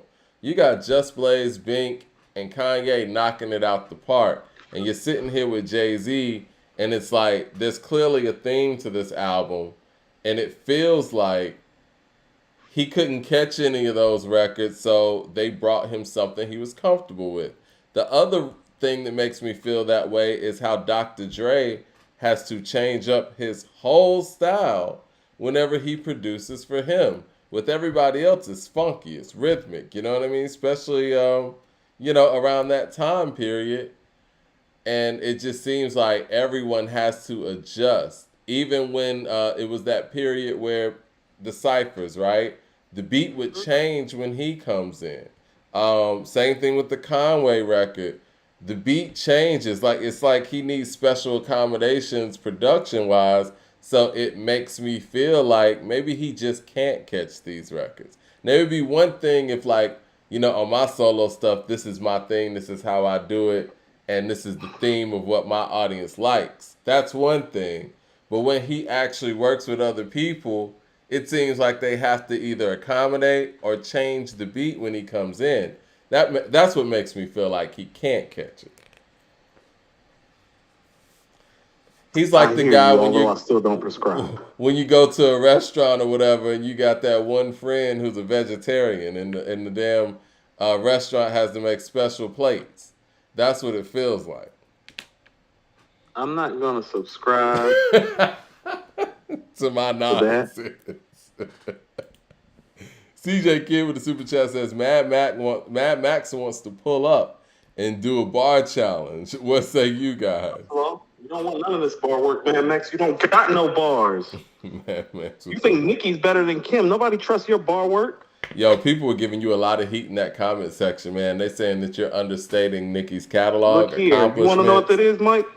They gave me a lot of heat, but they didn't name her heat. And that's exactly how I know that it's a problem out here in these streets. See, when niggas don't got results and got facts, they just resort to the banter, and all they got is banter. Oh, it ain't going down like that, Cooper. It'd be like, name the records. Start naming records, it'd be like, yeah, it's going down, like I said, 15-5. Itty Bitty Piggy or something. I want to see the verses happen because What you gonna play? Bees in the Trap? You think that's fading anything over here? Ain't fading nothing over there. people think you overrate Lil' Kim. I don't think so. You about to catch this fade, and I don't mean the 96 Nas haircut. About to catch this fade. Leroy Green with the super chat says M made the choice to rhyme over rockish inspired music because he speaks. That's what I've been saying. Because it speaks to his foundation before rap and draws in a larger crowd that hears that. I said that's fine. I get that. The reason why I feel the way I do is the fact that when he does work with someone else, they have to change the beat. Like he did he have to change the beat when he worked on the song with Conway? Why couldn't he rhyme over what Conway was rhyming on? Mm-mm. Listen to this, Mike. Somebody, I think this. Oh, I want you. Mad Max hit me up on Twitter. Okay. Shout out to Mad Max. Mad Max, you know nothing. Listen to these songs. And Mike, I'm not gonna name the Lil Kim song, but I want you to tell me realistically, coming from Mad Max, who's of a younger generation, is probably more privy to Nicki's catalog. I want to read these songs. I want you to tell me if you think she has a legitimate shot. Let's go. Against B. He said Monster. Okay. All I Do Is Win remix. I don't remember Nicki on that like that. But see, you know what? When people got to do that, that's that Busta Rhymes stuff.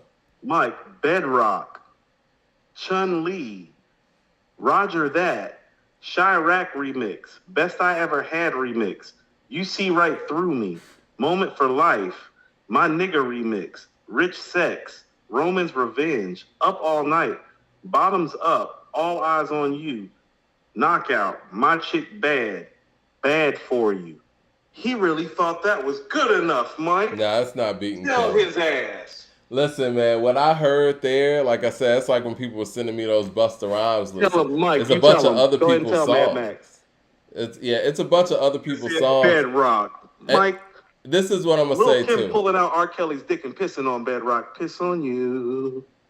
This is what I'm gonna say, man. That Trey Songz Bottoms Up verse is one of the worst rap verses I've ever heard. I don't think you should include that one. You talking about that? Problematic that he named these songs and said it with conviction online to be documented forever on Twitter. You talking about that rim Trey? No, that's not gonna work. He said Roman's Revenge. Bedrock? You know what Kim shit look like, right? Yeah. Yeah, you want to play? Like, you want to play Bedrock? If you Mad Max's list, it's gonna be 17-3. Yeah. Oh, nice when I said 15-5. She don't want this smoke. I don't think Nicki wins any of those. If you want to go by Mad Max. None of those. Kim was Mike put her in a pipe and smoke her. Peace, nigga. You really want to play Bedrock against All About the Benjamins? I don't think so. Stop playing with me. I told you, Mike. I said after Monster, A Moment for Life, and then what? I mean, honestly, I'd put if you really want to go there, I would put the Quiet Storm remix up against Monster. It's better. Damn ho, here we go again. Light as a rock, bitch. Hard as a cop, bitch. That's better. Blue Collar Hustle with the super chat says people forget Fashawn was the first to do an ode to Illmatic. He sure did. It was fire too. And then Elzai crushed the buildings a year later. Fashawn is underrated. Yeah, he is. Mad Max is out in these streets asking, what are Lil Kim songs? Where are the Lil Kim songs? You want to listen to Lil Kim songs, or did we do that last episode? Why don't you do it? The younger generation seems to speak to you more. You know what I'm saying? They think I'm going to get off my long guy on this show. I think in the streets, I'm the person young people gravitate to, but for some reason on this show, you're the person the young people gravitate towards you. But it's probably because I be letting the young people know that they don't know shit because they don't. And Mad Max is, he's living proof right now. The testimony. Jay Short with the super chat says, my grandmama always said, if it's dark before you come home, stay where you at. Nicki trying to use hip-hop platforms now that the pop people have moved on. That is true. That is true. That is true. I can't.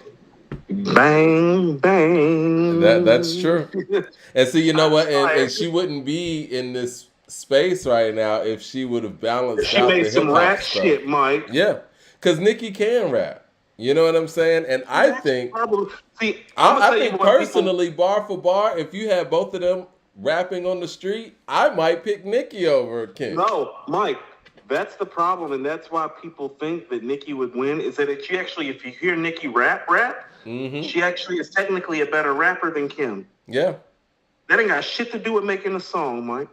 You understand that? Don't nobody care. Like, Mike, I'm gonna tell you how my cousin told me, how Six told me when we started rhyming. He's like, I was like, because I was having trouble getting my takes down. He's like, oh, you want to rap on the corner? He's like, because we can go back on West Boulevard and go rap on the corner. You can go to Beatty's Ford, you go rap on a corner. He's like, you want to go back to Lawthorne? You want to go back to the east side, rap on a corner, Coop? He's like, or you want to rap in the fucking booth? And I think the thing with Nicki, somebody had that conversation with her and said, you know what, you want to rap in these rap clubs, or do you want to rap in the arena with pop stars? I mean, not pop stars, pop fans. She chose the pop route. Now, this is some of the songs that I see for Kim. I think you would start it off with the jump off, in my opinion, right? I think Magic Stick would kill it. You got Crush on You, of course, Quiet Storm remix. You could either go with Mary J. Blige, I Could Love You, or you could do Queen Bitch, this from Hardcore, right? You could even do Ladies Night, because that's technically her song, or just Not Tonight, whatever. No Time, of course. Ladies Night. Man, you're the queen. You the Lady Marmalade verse, Mike. She got shit everywhere. It's all banging. What you think about doing Big Mama Thing, the Jigga record? She can do that. She Lighters can do Big Mama Up. Thing. Yeah. She can do drugs if she wanted to, Mike. She could do drugs. You got Lighters Up. You got All About the Benjamins, of course. You got Get Money. She's going to do that. You know what I'm saying? Players Anthem, yes. Get Money remix. I Need You Tonight. The Aaliyah joint. What do you think? Oh, yeah, that shit was dope. What do you think about No Matter What People Say? It's a big record. I'm saying no matter what people say. How about this? No matter what people say, would only lose if it went up against Moment for Life or Monster. Other than that, it's beating the Nicki records. That's what I'm saying. I think No Matter What People Say beats the Nicki records. Mike, I play how many licks up in this motherfucker and win. All right? I wasn't a big fan of that record, but neither was I. We still winning with that. We can win in these streets with how many licks. What do you think about Ray J? Wait a minute. Suck my dick, Mike. What Nicki got for suck my dick? What about Ray J? Wait a minute. Would you play that? It was a stellar verse. Wait a minute, ain't that Brandy's brother? Then you got Dreams. She did that too. Dreams. She can do dreams. Go ahead and put my toe tag. Toe tag. Some put a tag on it. We need to we need to put a time and a date of the death. What was that record? It was on the Notorious K.I.M. It was like, I'm back and I'm about to murder cats. What song was that? It was like they used the Lights, Camera, Action sample first. It's the name of that song. Shit, I ain't listened to that in a while. I know Hold On with Mary J. Blige is on there too. Who's number one? Who's number one? That song. Oh, who's number one? Right, you want to start? Mike, what? Aunt Dot? Yep, Aunt Dot's on there too. I like Aunt Dot. CJ the Kid with the $20 super chat showing love. He says, I would love you guys to redo Cube versus Nas on the list. Last time you guys did it, I don't think that you took in Cube's multiple albums and only focused on America's Most In-Depth Certificate, the whole package version of that battle. Cube is like number 2 right now. What do you want? They want him to beat Nas. Listen, if it wasn't for this this 4-year, this last 4 consecutive albums, it might be different, but I think that this takes him over the edge. No, he would beat Ice Cube. I'm trying to tell people there's just a gap, man. But it's okay. Leroy Green with the super chat says, Coop, we don't expect Cardi B to win against Missy. Because she can't. Nah. Just like Nicki can't win against Kim. So now, you know what? It's funny people are saying this. I think Kim and Missy might be the real matchup we need. Missy's a way better matchup for Lil' Kim. Now, she can take some records off of Kim. Yeah, she can. But I think from a generational standpoint, we do need Nicki and Kim. We finally need 2 people from 2 different generations on that stage. Jay Short with the super chat says, Jay Short says, not only did Nicki go pop, she alienated her contemporaries. She did do that too.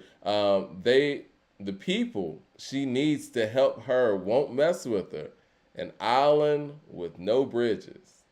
You know, it's interesting you say that because I think the motorsport moment really sticks out in my mind. I think that, and I don't know a lot of the behind the scenes stuff, but on the surface, I feel like if Nicki would have just embraced Cardi B and embraced the fact that the industry was fully behind Cardi B and kind of just taught her the ropes and let her know what to expect, do a song with her without, being combative about it, things would be totally different.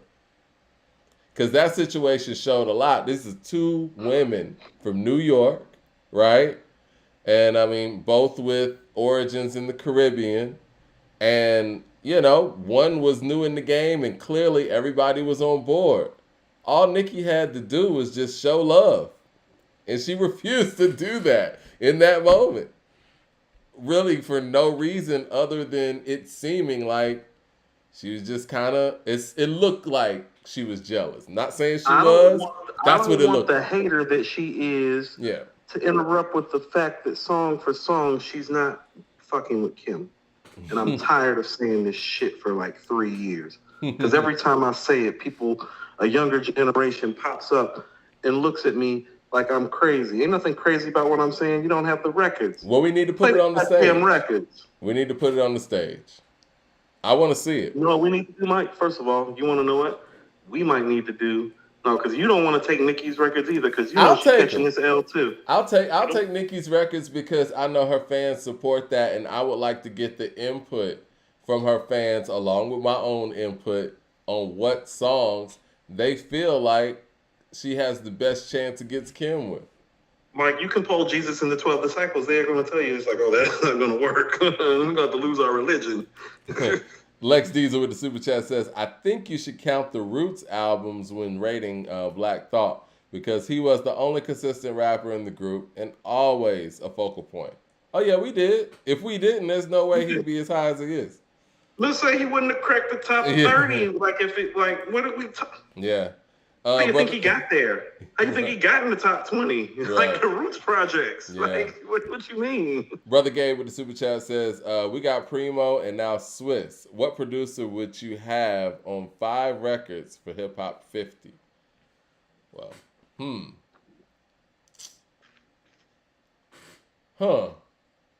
Hip Hop 50's next producer. Well, I think with Primo, we've covered the boom bap. Yeah, right, correct. With Swiss, we have covered the avant-garde. A part of me, hop, Mike. It's time for some street rap, Mike. Right. Sign me up for Havoc. Is that where you wanted to go? Sign me up for Havoc. A part of me thinks of the people that I like personally, but it's like, okay, somebody that's kind of gonna shake up things.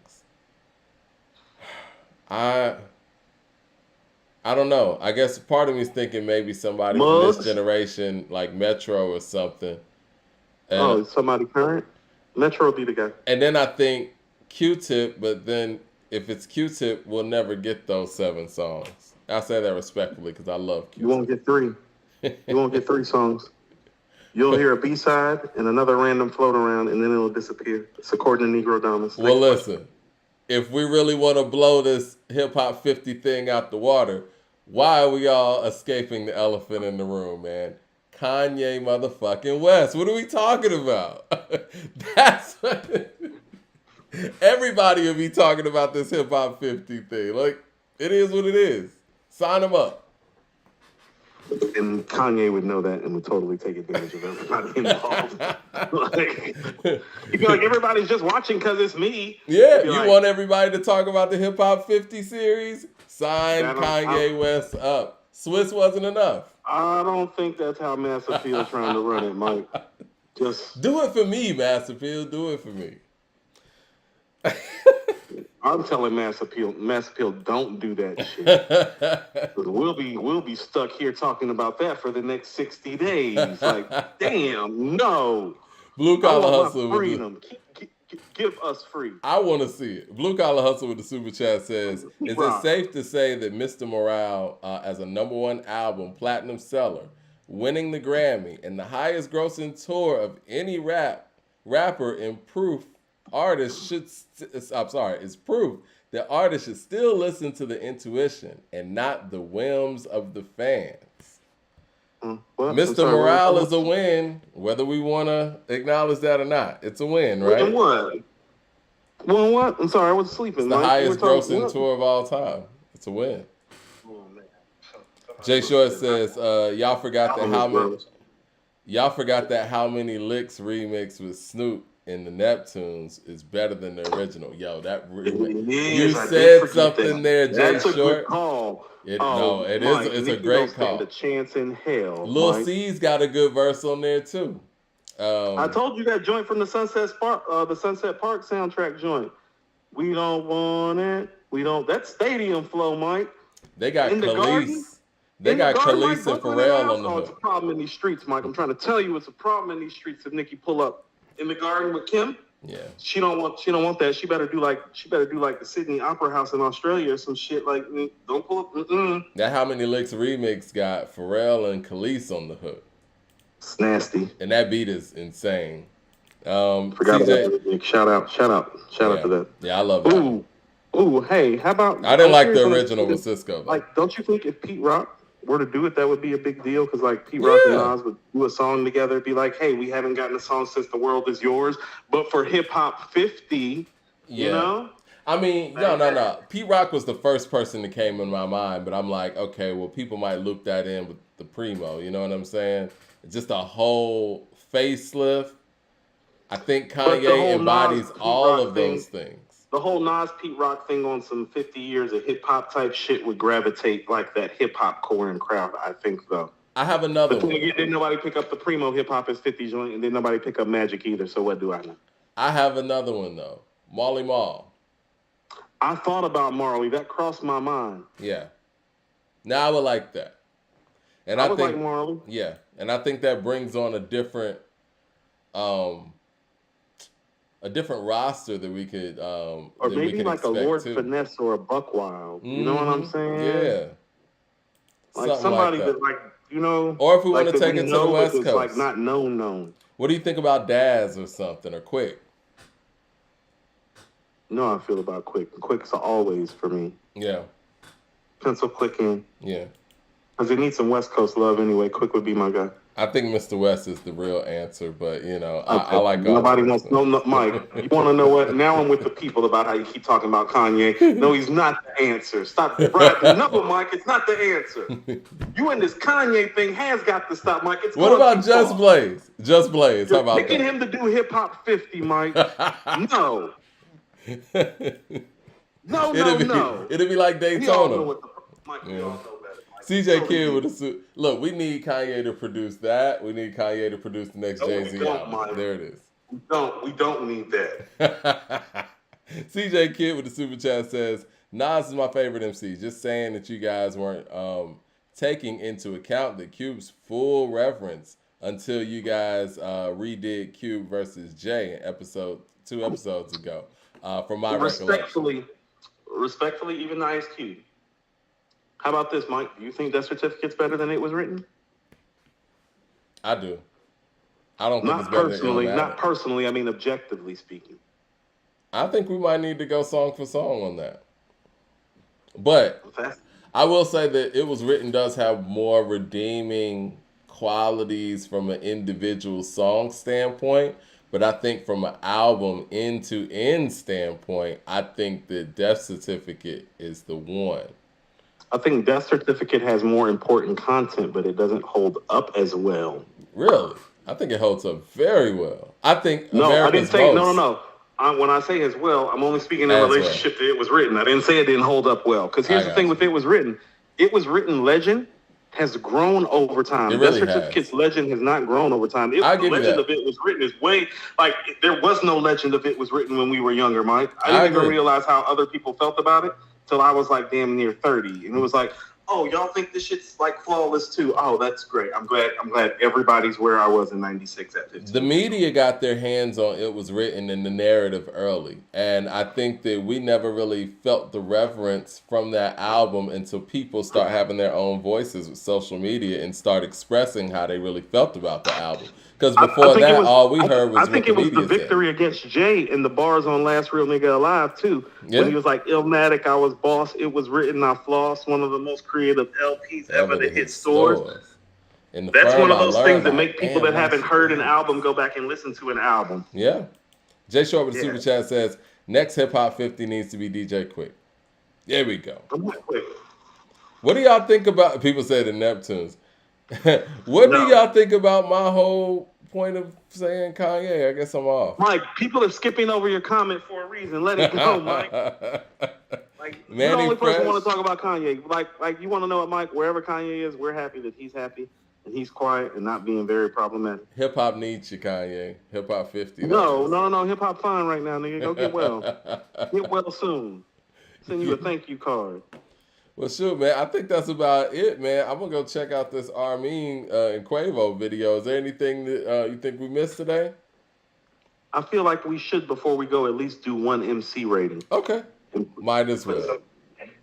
Yeah, because we need to get it done. I know we're going to try to get it done Monday, but with just how combative this list has gotten, and I'd like to thank our people for being like very, very shady and trifling and making this list difficult for us. They're questioning everything that we do at every wake and turn. I can't stand any of you hate. Want to put 50 in? Who you want to put in the ringer? I want to put 50 in there. Let's get it. 50's my 50 Cent is my guy. I love. All right, 50. First of all, here's the first thing that I have to say. Hold on. They say 50's the Thanos of hip hop. Do you agree with that? Or is that Suge Knight? Better stop playing with me like Jeezy said. Stop playing with me. The villain. We'll start with Eminem at 36. Okay. Or T.I. at 35. I want to start with Eminem. I want people to know how I feel about 50 in relation to Eminem. Impact. That's Eminem. Live performance. That's Eminem.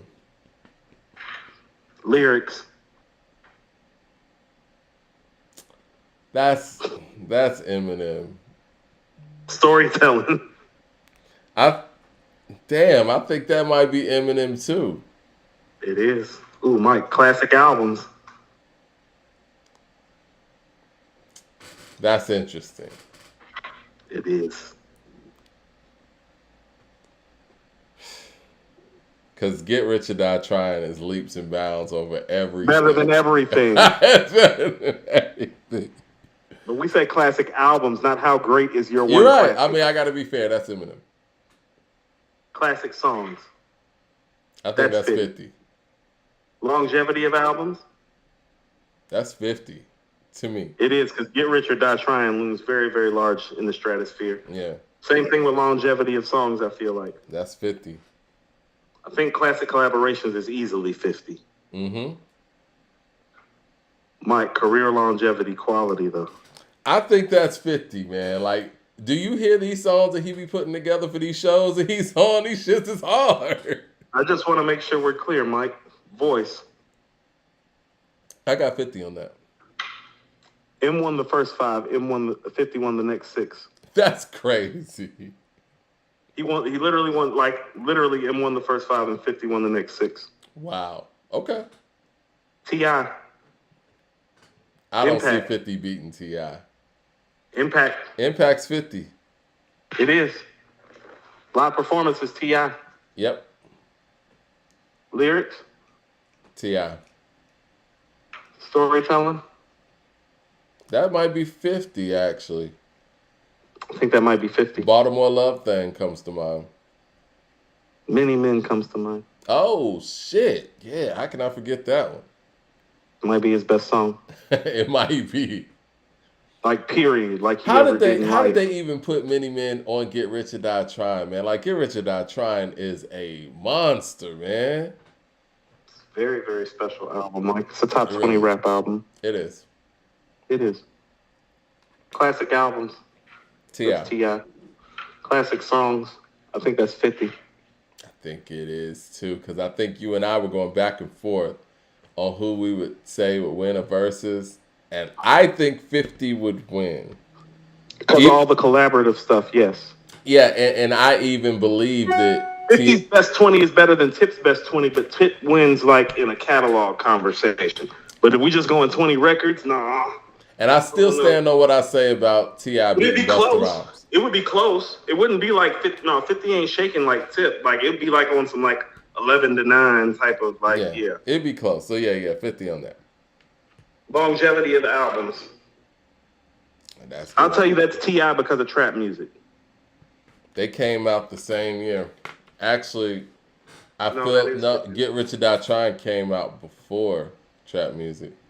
Did it? Yeah, it came out that January, and I want to say trap music was that fall. Okay, longevity of songs. That's 52. Longevity of songs. If that came out before, that's in the club, so that's 52. Yeah, and then you got How to Rob and shit like that. I mean, Classic collaborations would be 52. Or do you think that's tip? I think that might be Tip. Okay. He's a Career great longevity quality. That's Tip. That's 50, Mike. When the last time Tip really rapped? I mean, he just He's was been on. doing comedy, Mike. No, he was just on that record. You just talked about the show, the stuff that 50 just did, contributing to these shows still to this No, day. you're right. You're right. We Yeah. can't, we can't Can't hold do it it like against that. one guy. We can't hold it against him and not hold it against Tip. I just feel like, yeah, you're right. I just think that the stuff that M's made over the past 10 years is just bad. A lot of people feel that way about Tip, though. You're right. And people aren't really allotting Tip for the stuff that he's currently doing. We really need that final album that T.I. has, Kill the King, to actually be really good. Even though I like Libra Scale, it wasn't, people didn't I like really, Libra Scale too, but it wasn't. it wasn't regarded highly. He put out the wrong single. He should have put out the single with his son first. What are we doing? Still feel that way. He waited 2 years until he put that out. It's crazy. Yeah. Definitely a misstep. 50 beats T.I. Mike. Did he?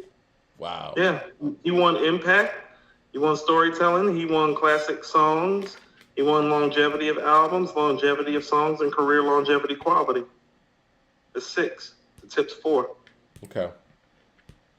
Rick Ross. This is a good one. Impact. 50. 50. Live performance.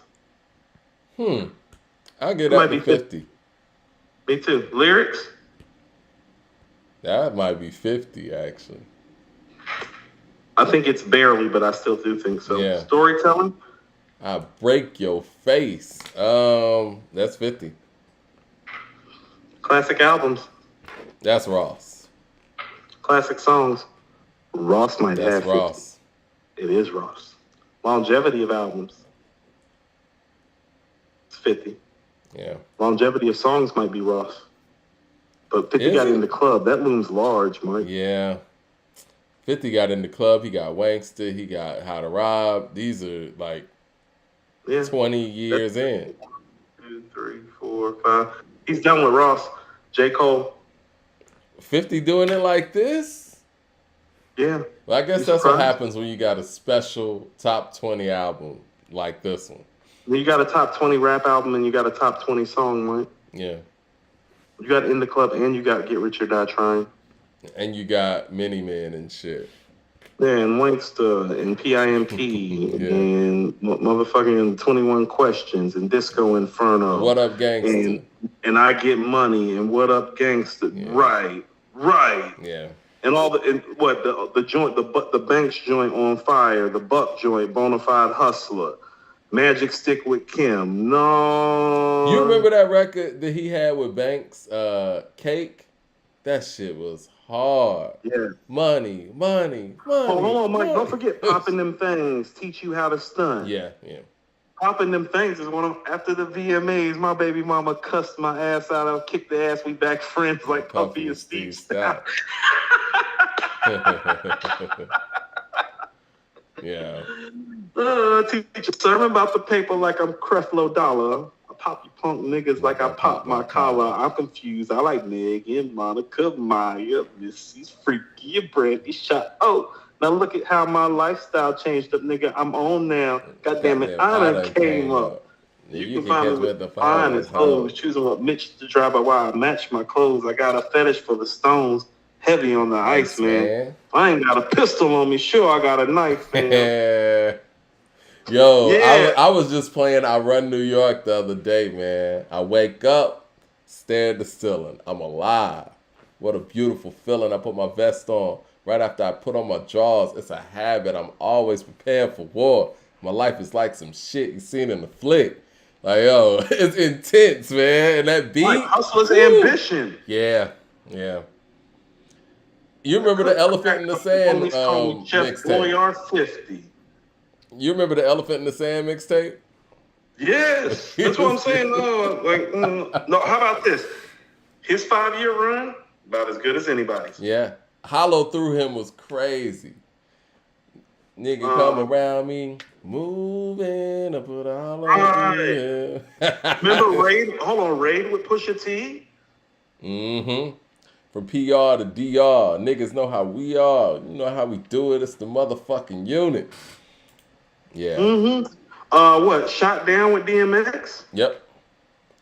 Jay Short with the super chat says 50 may not be that lyrical miracle, but no one does that New York street corner bully rap better than 50. The fact that he's not a lyrical enhances it. Yeah, actually it does. The fact that he's not lyrical miracle enhances his arsenal. It does. All right, go ahead. Okay. J. Cole, Impact. 50, man. 50 was big as fuck. I don't know, man. Live performance. Right. That's tough. Live performance. That might be J. Cole. That's J. Cole. That's Cole. Lyrics is J. Cole. Mm-hmm. So is storytelling. Yep. Classic albums. That's 50 to me because 50's classic is way bigger than J. Cole's classic. They both have one bona fide classic with some possible shit running around. Mm-hmm. But Get Rich or Die Trying. Yeah. Oof. Monster. Classic songs is 50. Yep. Longevity of albums is 50. Longevity of songs is 50. Classic collaborations. That could be Cole. Yeah, that's definitely Cole. That's Cole. Career longevity quality.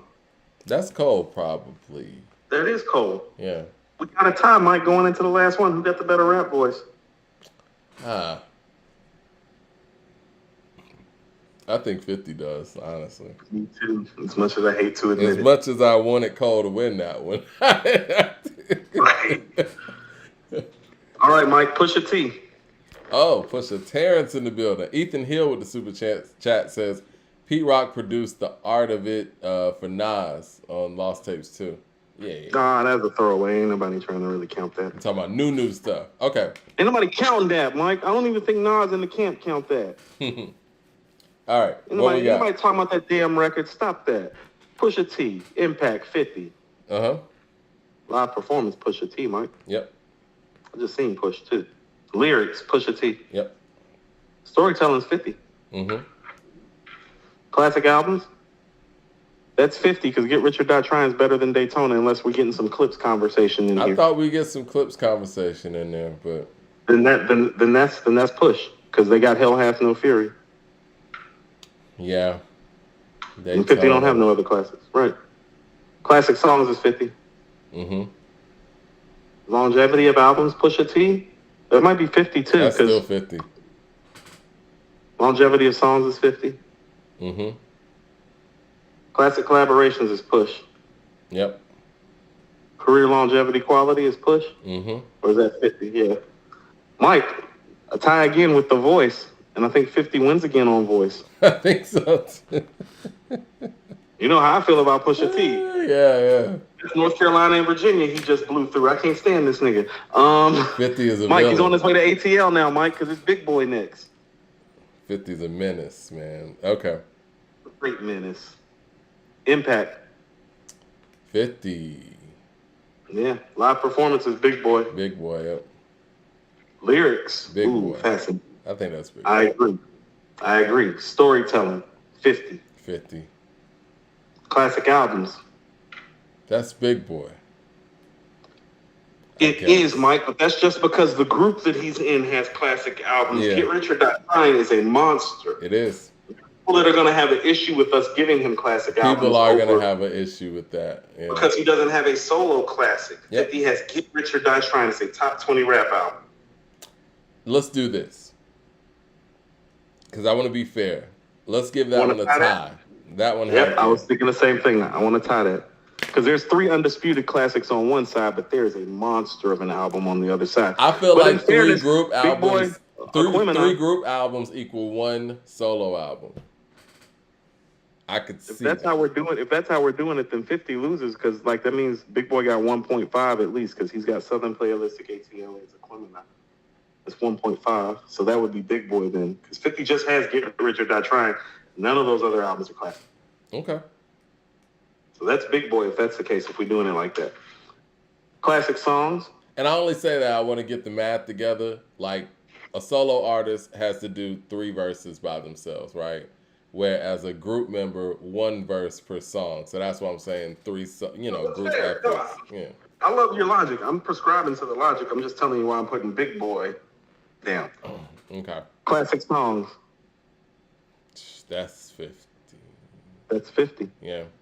Yeah. He got Crazy shit as that everywhere. seems. No, he's got bangers, Mike. Yeah, He's he got got bangers. shit everywhere. Longevity of albums is Big Boy. Yep. Longevity of songs is Big Boy. Mm-hmm. Because elevators do get played still. Oh, yeah. That's real shit. Like, elevators still getting Players played. The way Ball you does, move still getting played, too. Yeah. Classic collaborations, that might be Big Boy. His collaborations are crazy. I'm with that. Crazy. Career longevity quality is Big Boy. Yeah. Oh, Mike, there we go. Big Boy got him. ATL too. Okay. Yeah, Big Boy got him. Ethan Hill with Super Chat says, Beg for Mercy is a classic. I've heard that not. too. I've heard that too. No, it's not. It's great, but it's not a classic. Not a classic. It's great. It's not a classic. All right, well. All right, so 50's in at 32 between Pusha T and Big Boy. Okay, I like it. Think about this. Man, one great rap album can change everything. Yeah. One great rap album. Like, you make one all-time great rap album, you can be up. Because, like, all his other stuff is really, really collaborative. But, like, yeah, so that's we got... That's a special moment in the game, though. Like, that's not one of rap's most special moments. Yeah. CJ Kid in Super Chat says, people may argue that if you gave Straight Outta Compton the Cube, then then grouped should count. I assume that the counter would be, but Cube wrote a majority of it. Yes. Okay. No. Let's go by Mike Dothard's theory about how to rate it. Well, Mike, West Side Connection, Easy Does It, and Straight Outta Compton, that's 1.5. Okay. Then he's got America's Most, and Death Certificate, and The Predator, and Lethal Injection, and Kill at Will. It really don't matter. Yeah, he got. We can do it, Look, we can do it like Jersey Mike's and do it Mike's way. And he's still coming out super high on the list, even if you count 0.5, because he's part of 3 classic albums. Well, the thing about Straight Outta Compton, which is different, is like you said, he wrote everything. You know what I'm saying? Mike, think about this. We just talked about how Big Boy's contributed to 3 classic albums as part of a group. So is Ice Cube. What Ice Cube's solo catalog look like, though? Right. Yeah, it's different. Super gangster. Okay, Mike, couple things. We got Fabulous, MF Doom, AZ, Beans, Tretch. Oh, no, Mike, you want to know what? You said you want to do Bun B, Cameron, Nicki Minaj, and MC Lyte. Yeah. And Ludacris. Yeah. We're doing them next after. We're doing them next. All right.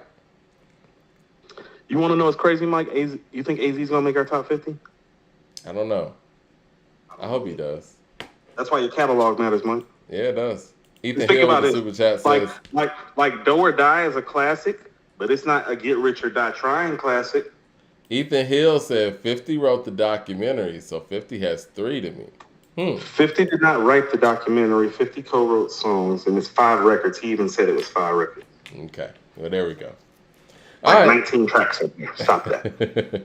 Everybody enjoy their weekend. Shout out to Armeen. And, go listen to that album. Go check out the video. I know I'm about to. And, yeah, man, got some good music today, man. Appreciate him dropping by the show, too. Yeah, pulling up live in the chat with all these savages, strong brother. They were giving him the 3rd degree. Right. Shout out to Armeen for taking the 3rd degree from these shiesty vandals. All right. Y'all have a great weekend.